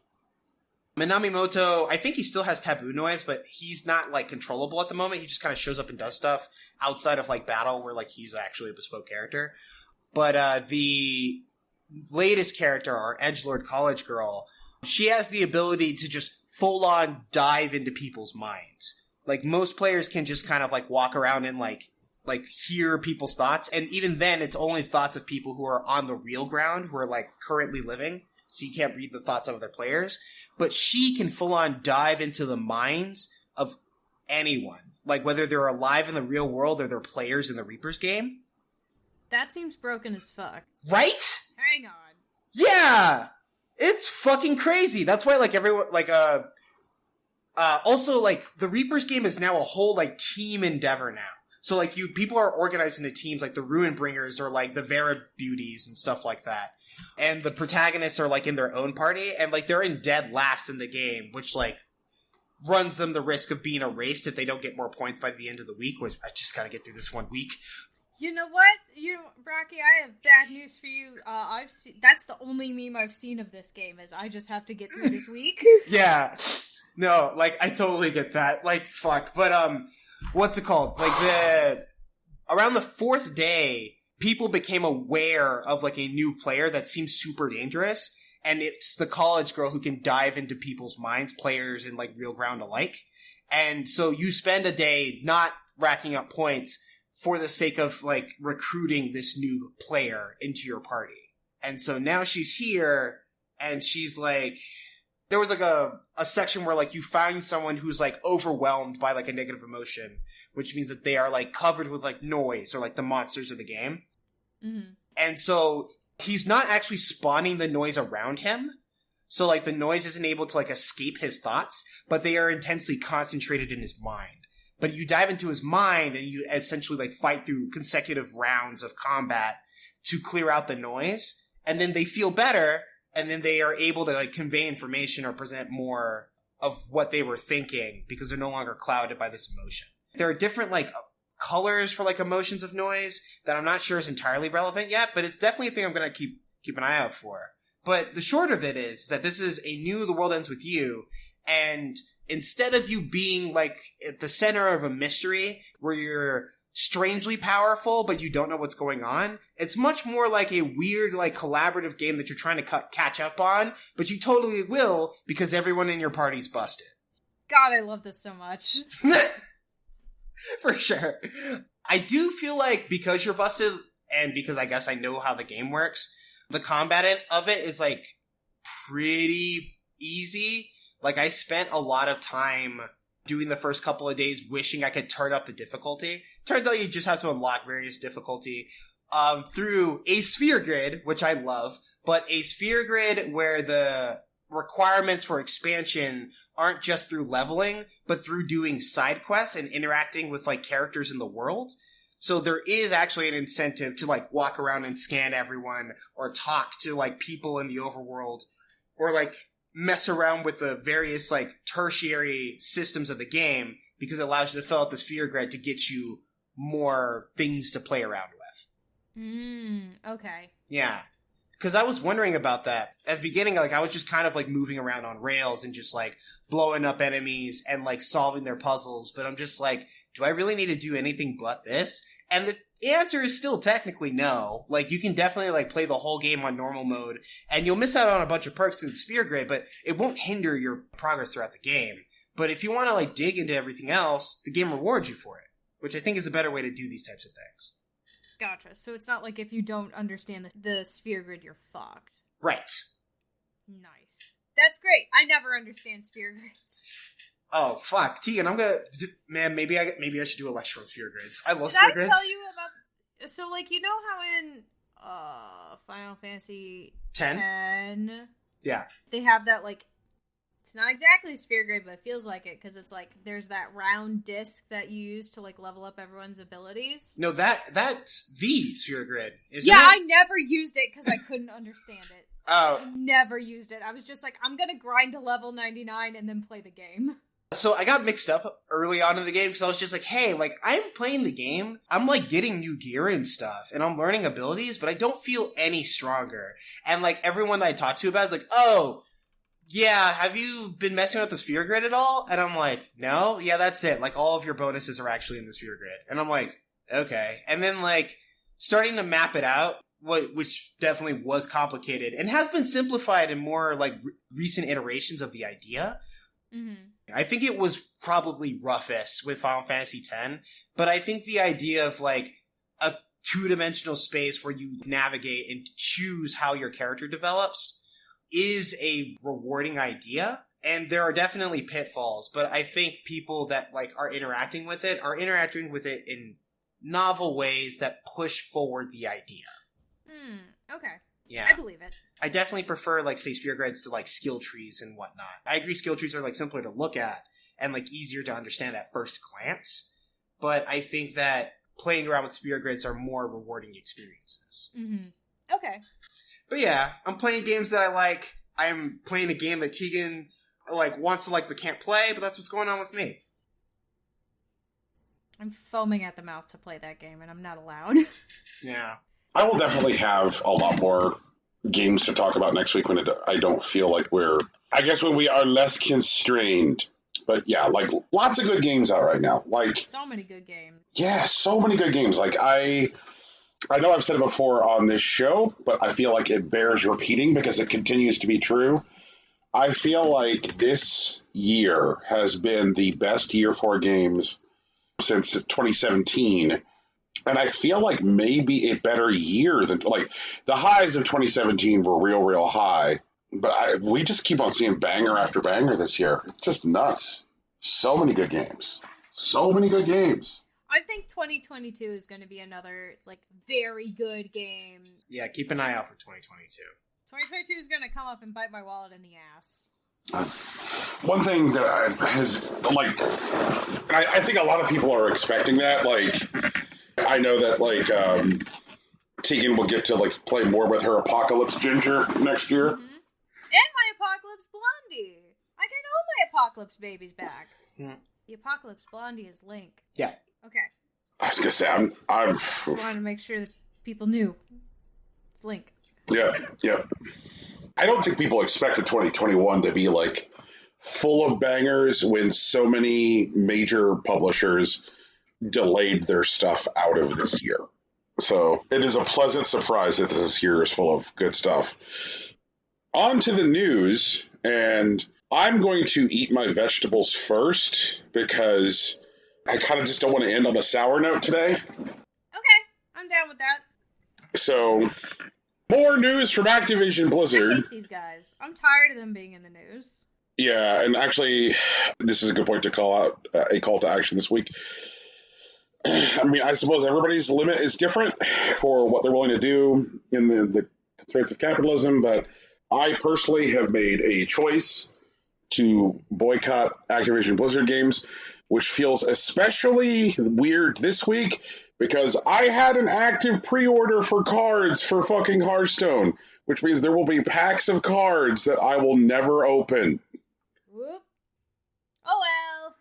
But, you know, who I am as a person is more important than a fucking card game. So, I am not going to consume Activision Blizzard or Ubisoft products until either one of them demonstrate a commitment to changing the culture that they perpetuated. I'm out here saying that it's more likely that I'll buy an EA game, and I never thought that day would fucking come. I would like to say, like, if you feel inclined to play an Activision Blizzard game, there is something which is on the Impossible Coin timeline, which is some alternatives to Activision Blizzard games. If you're like, I want to play this, then there's some, like, play that insteads, which are up. So maybe check that out, because you do not need Overwatch to survive. You do not need Hearthstone to survive. You do not need COD to survive. If you want to collect a bunch of skins, because I know the Summer Games is going on right now for Overwatch, what if instead you played Shining Nikki for me? Do it for me. It's all skins. It's 100% skins. Please play that game for me. Send me your pictures. I want to see your outfits. You heard it here first. Tegan wants to see your skins. That sounds creepy when you say it like that. Totally the goal. Anyway, so Activision Blizzard is a hellscape. They're very bad. Two particular manifestations of badness that happened or became exposed this week is in light of all of the news about what's going on at Activision Blizzard, some news about like what happened at a particular Activision location in 2018 came to light, which is that a former Activision Blizzard IT employee set up a camera in the bathroom at their particular work site to film people while they were using the toilet. Gross. Tony Ray Nixon pled guilty to interference with privacy, was given a suspended prison sentence, and something that wasn't clear to me from the reporting I looked at was whether or not he was a registered sex offender before he worked at Activision Blizzard, or just what he did at Activision Blizzard required him to register as a sex offender. So, yeah, that was a thing. It just happened at Activision Blizzard's office in Eden Prairie, Minnesota. Another thing which has come out this week is in 2015, Activision Blizzard was participating in a cybersecurity conference in Las Vegas, and a woman approached their booth. Emily Mitchell is a security researcher, and she was looking for work, and she wanted to see what was available with Blizzard, and she was wearing a t-shirt at the time made by a company called Secure State. And what Secure State specializes in is penetration testing, which is attempting to get past a company's, security measures. And first, a Blizzard employee asked her if she was lost. Then another Blizzard employee asked her if she was at the conference with her boyfriend. Then another Blizzard employee asked her if she knew what penetration testing was. And then finally, in just like straight up like final boss mode of awfulness, somebody asked her, when was the last time you got personally penetrated, if she liked being penetrated, and how often she got penetrated. So that's 4 different people in a booth at a convention who like could not seem to behave like decent human beings, or giving anybody just like the barest amount of dignity. Like, what the absolute fuck? There were reports this week of security firms that were doing contract work for Activision Blizzard, basically like charging Activision Blizzard more because they're like, hey, we don't want to send our employees into your space because it's so gross, and essentially we're going to charge you more. We're essentially going to charge you like a hazard pay rate because of what you do over there. it has to be worth our employees' time, so we're going to charge you double. And just because Activision Blizzard has like more money than God, they're like, yeah, whatever, we need your service. We'll pay double for being a gross company rather than Fix being a gross company. Well, one definitely costs more than the other. Yeah. And more reports came out about like a specific incident at a convention where various like abusive Activision Blizzard employees had set up a suite, as like their control center at the convention. And in the suite at this convention, they put up a giant framed photo of Bill Cosby. And if you're wondering about the timing of this, putting up this giant framed photo in the suite, think about what would make that a worse choice, and then assume that the timing is that. Like, they put up a giant framed photo of Bill Cosby after the world found out about Bill Cosby, and we're like, lol, this is our command center. Let's put up a giant framed photo of Bill Cosby here. And reportedly used the suite as a place to threaten and assault women. So that's your week in Activision Blizzard news. I can see why you don't want to give them money anymore. Yeah. I mean, how do y'all feel about, like, not buying anything from them anymore? I don't really give Activision Blizzard money now, and I don't plan on doing so in the future. Fair enough. If you've ever been concerned about you or a loved one having a World of Warcraft addiction, now's the time to get them to quit. Yep. You should really try to, get them into, like, Final Fantasy XIV. They have a free trial up to level 60, including the critically acclaimed expansion, Heavensward. I agree with that. Honestly. Final Fantasy, I've heard about, like, mean Final Fantasy players, but, like, nothing like this. So, fuck it, Man, like, Yoshi P, the, like, director, has, like, because the game has received a significantly large influx of players, like something like 5 million new, like subscriptions. Obviously, like, their servers are having a bit more trouble. And, like, Yoshi P has, like, profusely apologized over the past couple of weeks. Just, like, we're sorry, like, we didn't exactly plan for this. We've been trying to, like, expand, obviously. We were going to get the new server up in Oceania, and we've been trying to increase server space, but we really apologize for what's going on. Also, recently, someone posed a question to Yoshi P specifically about third-party tools, specifically things like ACT that, like watch damage meters and stuff, and, like, reports them to players, and sometimes players use that for harassment. And the most recent statement that he's had on it was that it's difficult to point out what exactly is a third-party tool, because, like, ACT, what it really does is that it takes, like, the sort of, like, ongoing chat that the game, like, naturally produces when you're dealing damage and taking damage, and then exports it to, like, an Excel spreadsheet, and then, like, puts it into, like, an app that you can see on your screen. And so, like, it begs the question, like, is Excel a third-party tool? Is a calculator a third-party tool? And so, like, he's more focused on, like, targeting the people who, like, infringe based on harassment instead of, like, people who are, like, trying to learn how to play the game better. Yoshi P is a really great dude. If he actually turns out to be involved in anything like this, it will actually break my heart, but I'll quit the game. I'll fucking do it. I'm glad to hear that, Rocky. Like, there is no video game which is worth human safety or human dignity. There just isn't. Just none. Anybody out there who's like, but I like Tony Hawk or I like Crash Bandicoot? Like, Tony Hawk would murder. Like, real life Tony Hawk would not do this to you. Don't let fake Tony Hawk do this to you. Right. Tony Hawk is a wholesome king, and do not fucking, like, do not fund this shitty, don't! Crash Bandicoot was always just okay. Like, come on. It would be really wild to have, like, Tony Hawk, like, step out in front of this, like, hey guys, if you wanna play the Tony Hawk games made by Activision in solidarity with me, and you step across the picket line, you're dead to me. We are no longer friends. That'd be wild. And then a bunch of people pop up on the thread, like, who are you again? And then just continues his existential nightmare. Yep.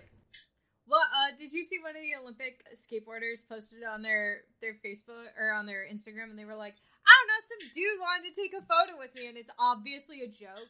But then he got asked by a reporter, like, how does it feel to not be recognized by Olympic level athletes? And he's like, no, this is a joke. They know who I am. Yeah, right, Jesus. God, that was funny. Imagine thinking an Olympic level skateboard athlete does not know who Tony Hawk is. Stupid. Anywhoosies.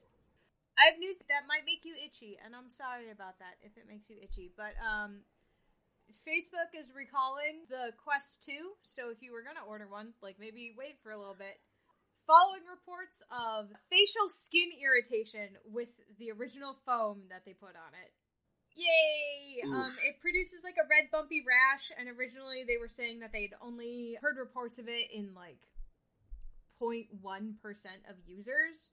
So far, that totals over 5,700 people who've got an awful red bumpy itchy rash all over their face after playing the Quest 2.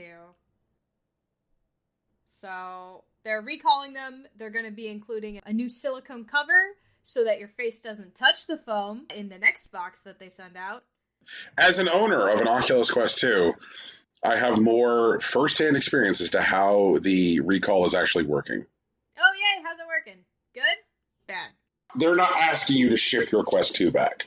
It is not that. What had happened was, when you open your Oculus app on your phone, it says, hey, you have a Quest 2. And you say, like, yes, I do.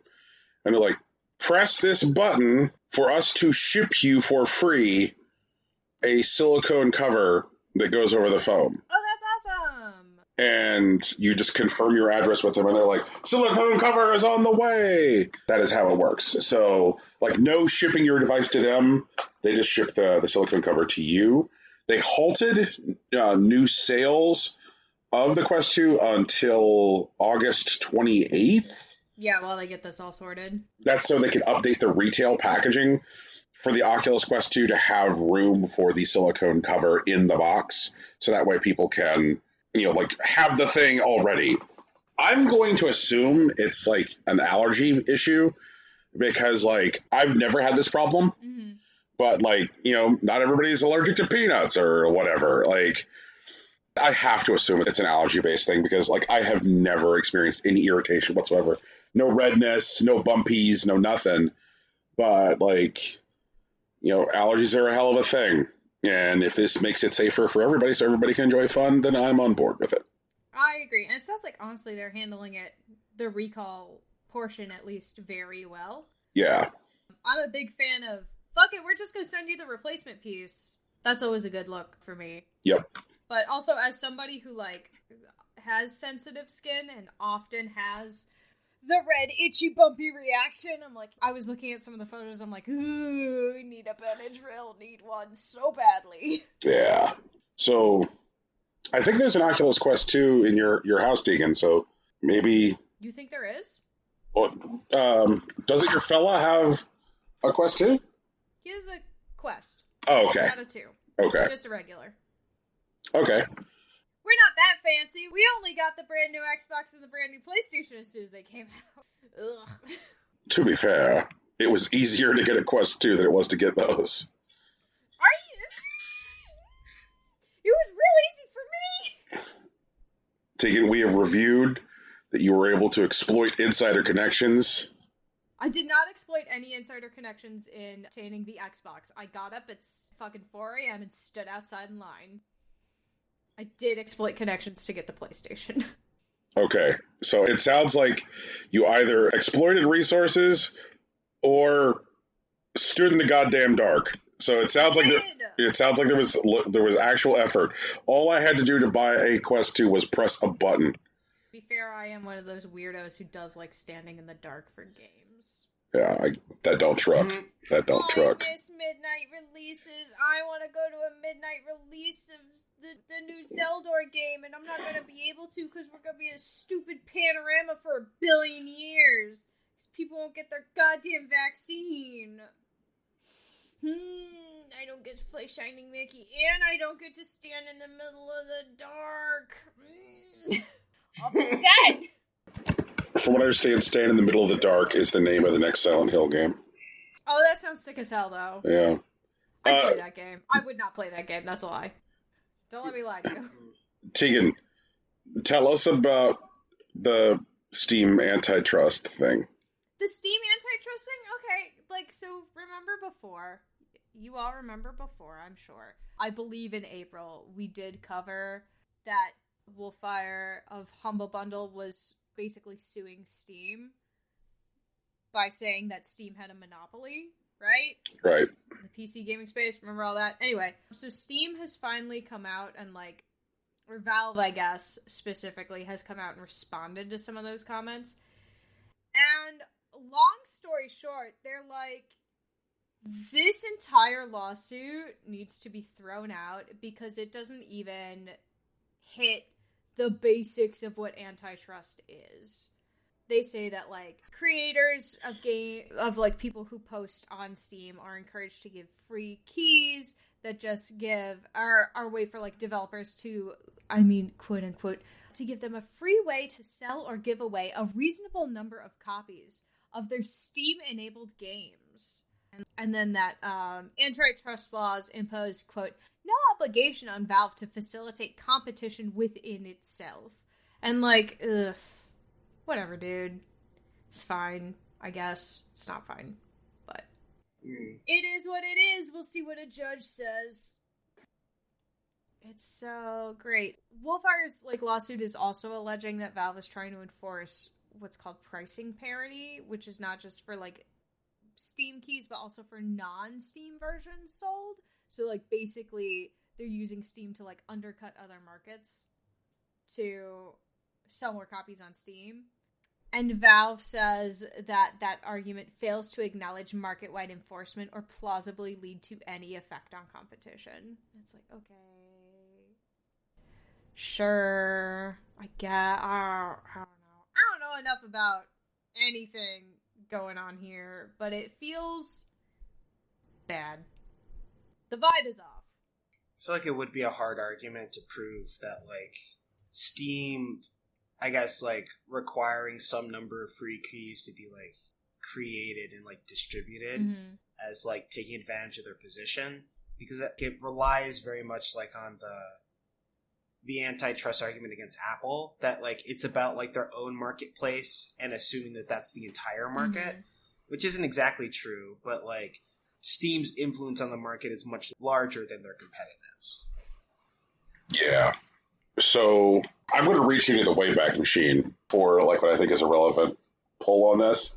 In 1991, Nintendo was not the entire US video game market because Sega had a console out on the market in the form of the Sega Genesis, and NEC had a console on the market in the form of the TurboGrafx 16, and there were, in fact, still a few retailers selling Atari VCSs.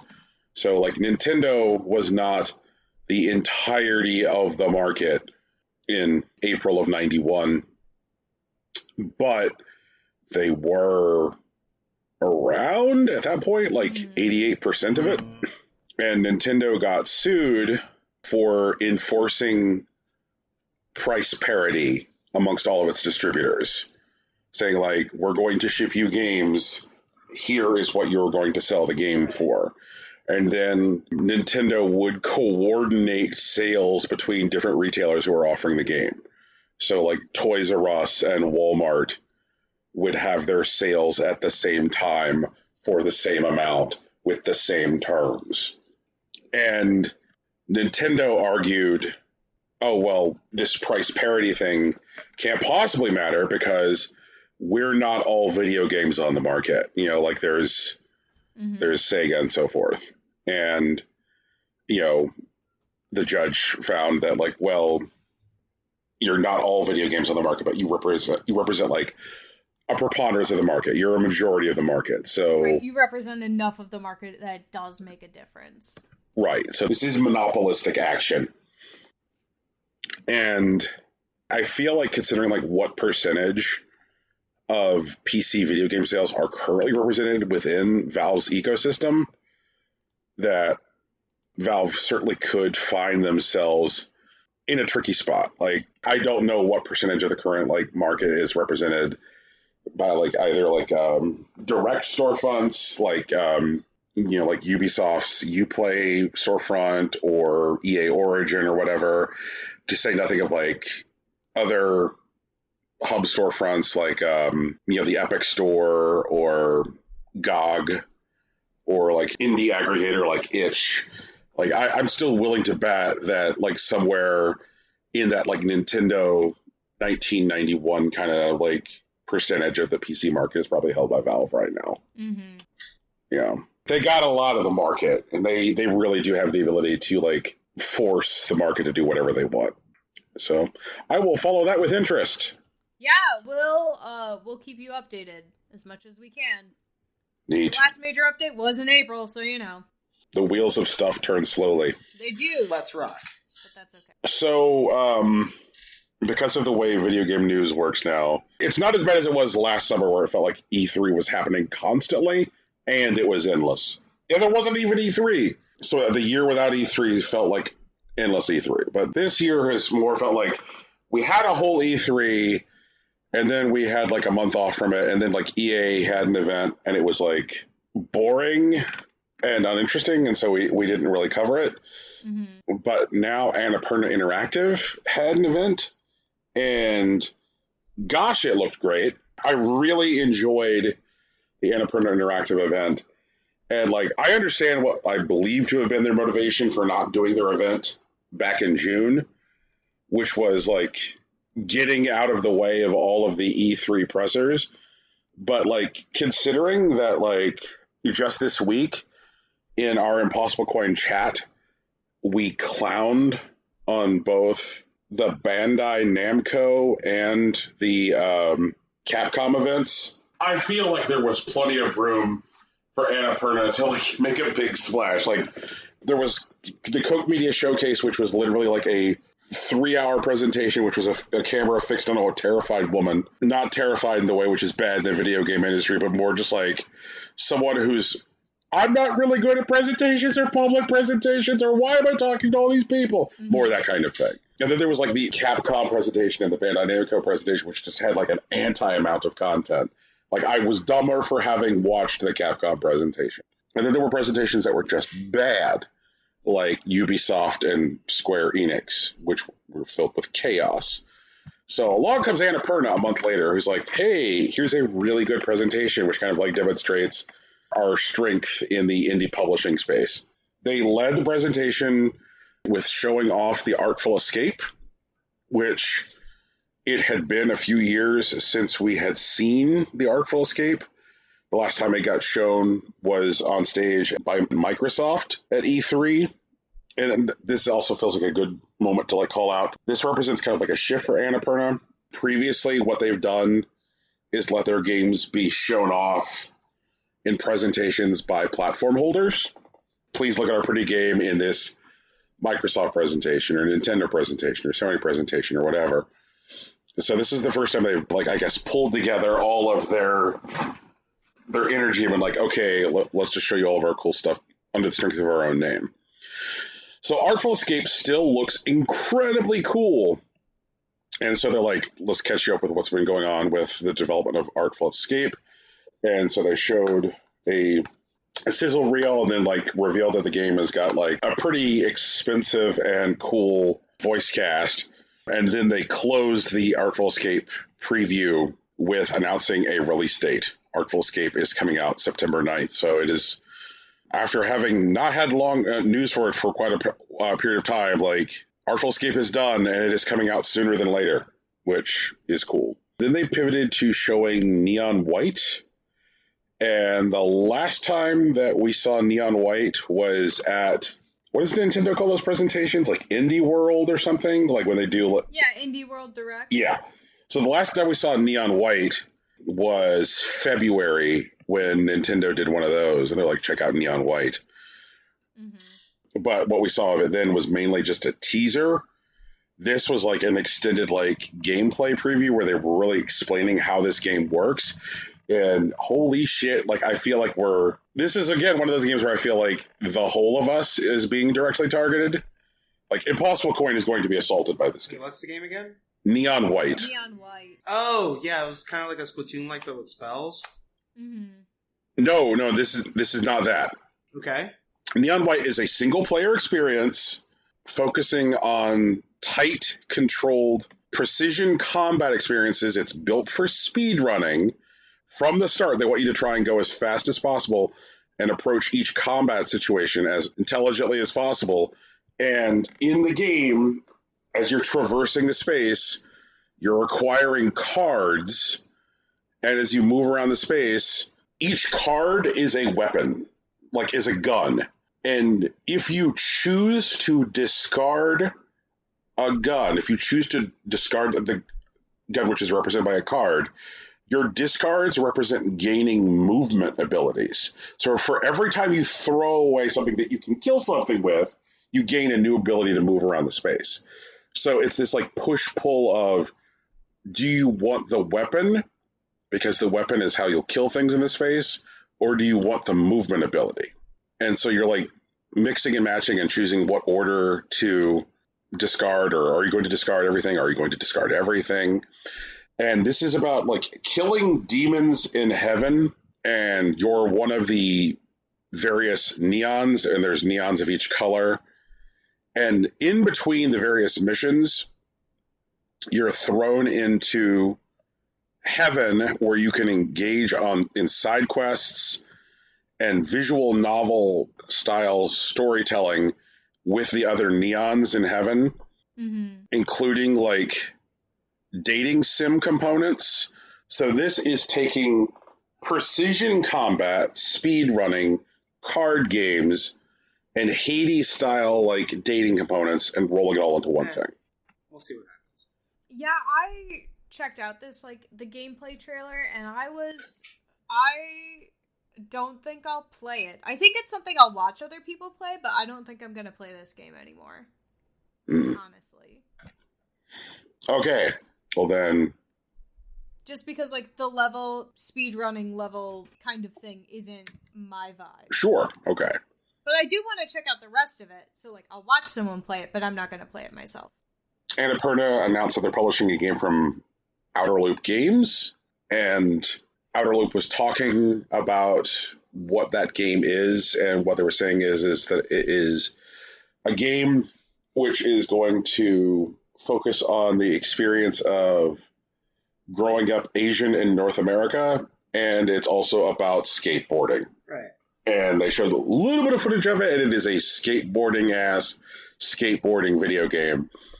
And so for all those people out there who I was just talking to who are like, man, I guess I can't buy no more Tony Hawk, please remember, there are skateboarding alternatives which are coming your way. Skatebird is very soon. This is being made. And EA just reassured us that Skate 4 is still in development. So you do not have to buy Tony Hawk. Another game was revealed called A Memoir Blue. Honestly, I'm not sure if Tegan will hate this game or love this game or really hate this game. I'm glad, because I saw the same thing and I was like, I don't know how to feel. I was like, this really seems like it could go either way. Like, I'm either going to be really, really mad, or I'm going to absolutely be like, this is the best game ever. I don't know why any other games exist. Because on one hand, there is the Tegan that loves Spiritfarer, but there's also the Tegan that hates What Remains of Edith Finch. And I feel like both are strong Tegans. Both have power. Inside you, there are two Tegans. Inside you, there are two Tegans. One of them really likes video games. The other one really hates video games. And, what they were saying about A Memoir Blue, like, really seemed to, like, check some boxes for me. I like that, like, it's a game which is, like, focused on, like, strongly emotional storytelling. It's supposed to be a game about a mother and a daughter. I liked what they were showing, like, with kind of, like, the diverse visual styles of the game, how some stuff, like, had, like, a very strongly 2D animated look, but there were also, like, 3D spaces. Like, I liked the wide variety of presentation that seemed to exist within the way the game was being presented. And it's coming everywhere. Yeah. Oh God. Yeah. Like it's coming out on everything. It's coming to Mac. It's coming to PC. It's coming to Xbox. It's coming to PlayStation. It's coming to Switch, and it's coming to iPhone. So no matter where you want to play this game, you can play this game. Asterisk, unless where you really wanted to play this game was on Android. They also revealed a game called Storyteller, which absolutely charmed the shit out of me and seemed like my brand of vodka. So, like, the gameplay hook of this game is the game gives you the title of a story, right? And it'll be like, here's the title of the story. And then it'll give you various tools and panels, like it was a comic. And it will ask you to create a story with the tools that make the title true. And, like, they showed an example of, like, 2 different stories which had, like, the same title, which were, like, tragedies. Like, one story was a story of, like, a character never, I guess, like, voicing their love to another character, and so they end up alone.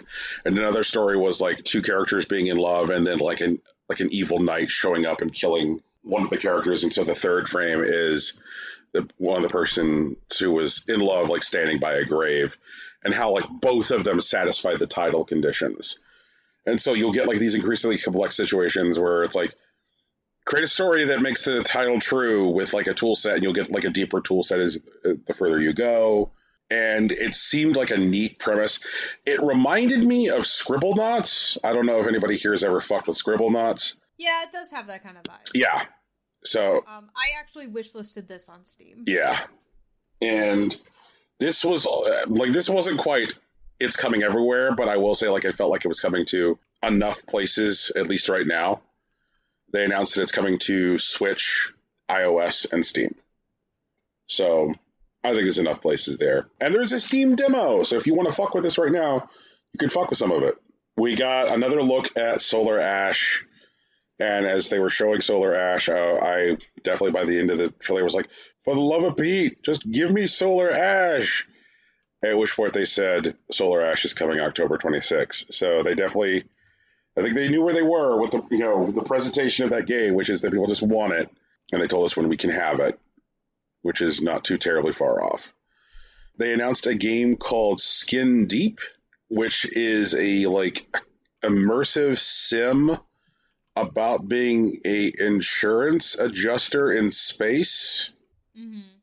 And they showed, in the gameplay footage they showed a problem that your insurance adjuster robot has, and 2 different ways you could resolve the quest. Like, one of them involved, like, killing a robot that was trying to kill you, and then placing the robot into the trash, like, disposal, like, capture chute. So that way it fires the robot outside. And then there was another solution, which was just to stand on the trash disposal chute yourself. But the trash disposal chute is labeled, like, place stinky objects here. And so, like, if you take the solution, which is to go outside of the ship yourself, then that means that, like, if you took that solution to that quest, then that you're now flagging your character as stinky, which meant that you now have to, like, subsequently find a way to become unstinky, because now characters will be able to smell you because you've now identified yourself as smelling. And so, like, it seems like there was, like, a lot of, like, intricate systems laid on top of each other. And, like, the idea of intricate systems laid on top of each other in the service of comedy is very, very funny to me, and, like, very appealing. Like, I like the idea of, like, Jenga systems. We've talked about, like, Far Cry 2. We've talked about Breath of the Wild. And so, like, here's a whole bunch of Jenga, but it's also aiming to be goofy as its primary goal is, like, deeply attractive. They also gave us a long gameplay demo for Stray. Did I just hear a noise? I just want to be this cat. I just want to be a cat. Looks good. Tegan, did you watch the gameplay footage from Stray? Yes, I did watch the gameplay footage for Stray. Brian, when you said that we're going to be talking about this in news and you expected us to watch it, I went and watched it. Cool. I want to be a cat! He looks so cute! He looks so cute. Jumped over waist and figured out how to get through a fan. Like, honestly. Yeah. So cute. Yeah. Carrying the little bucket. Cute. Yeah. God.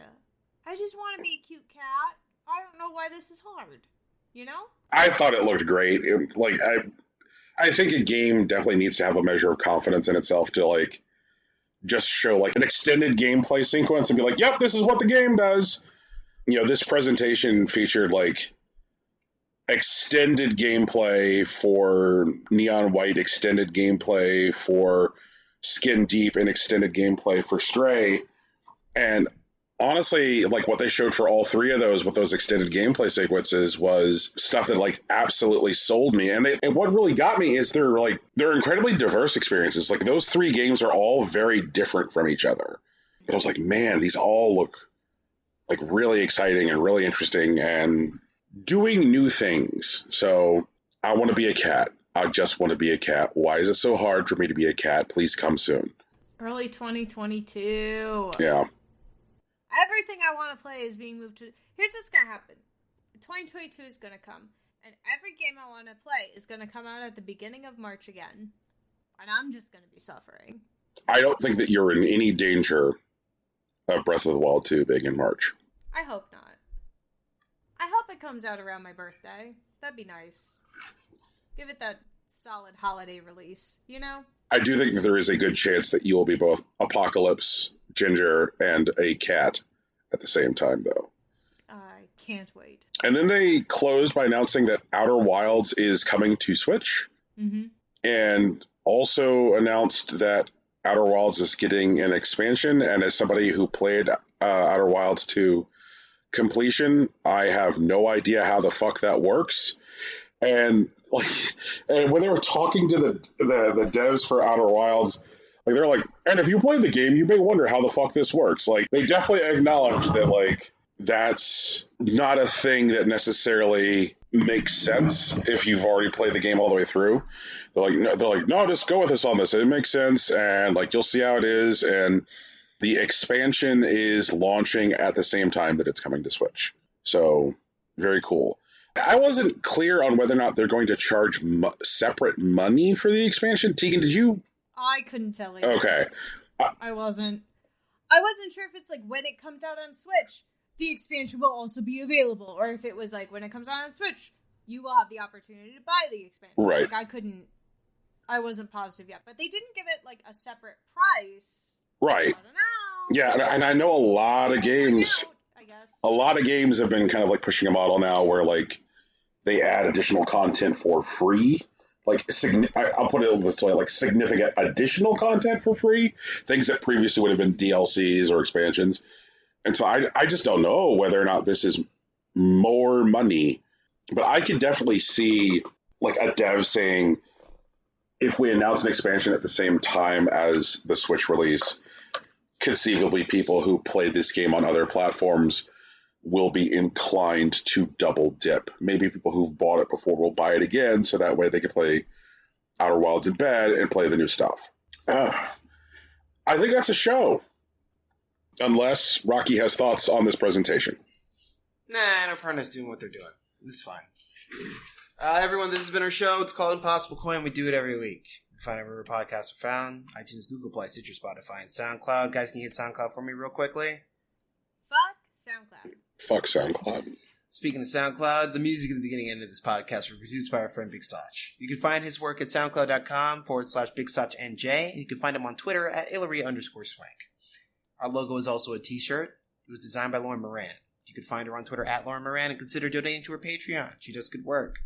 And speaking of Patreon, as we mentioned earlier, we have one of those at patreon.com/ImpossibleCoinPodcasts.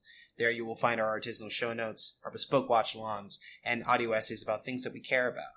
We also stream on Twitch, so you can find us throughout the week. Tegan usually streams on Tuesdays, and I usually go on Wednesdays. But honestly, we're around. If we're around, just throw the follow at us at twitch.tv/ImpossibleCoin. But if you want a more intimate experience in streaming, I guess you could talk to us on social media. I'm on Facebook and Instagram. Brian's on Twitter. Tegan's on Tumblr. Once again, all Impossible Coin. Nothing weird like any dashes, underscores, or anything like that. But that's us. That's the show. Peace.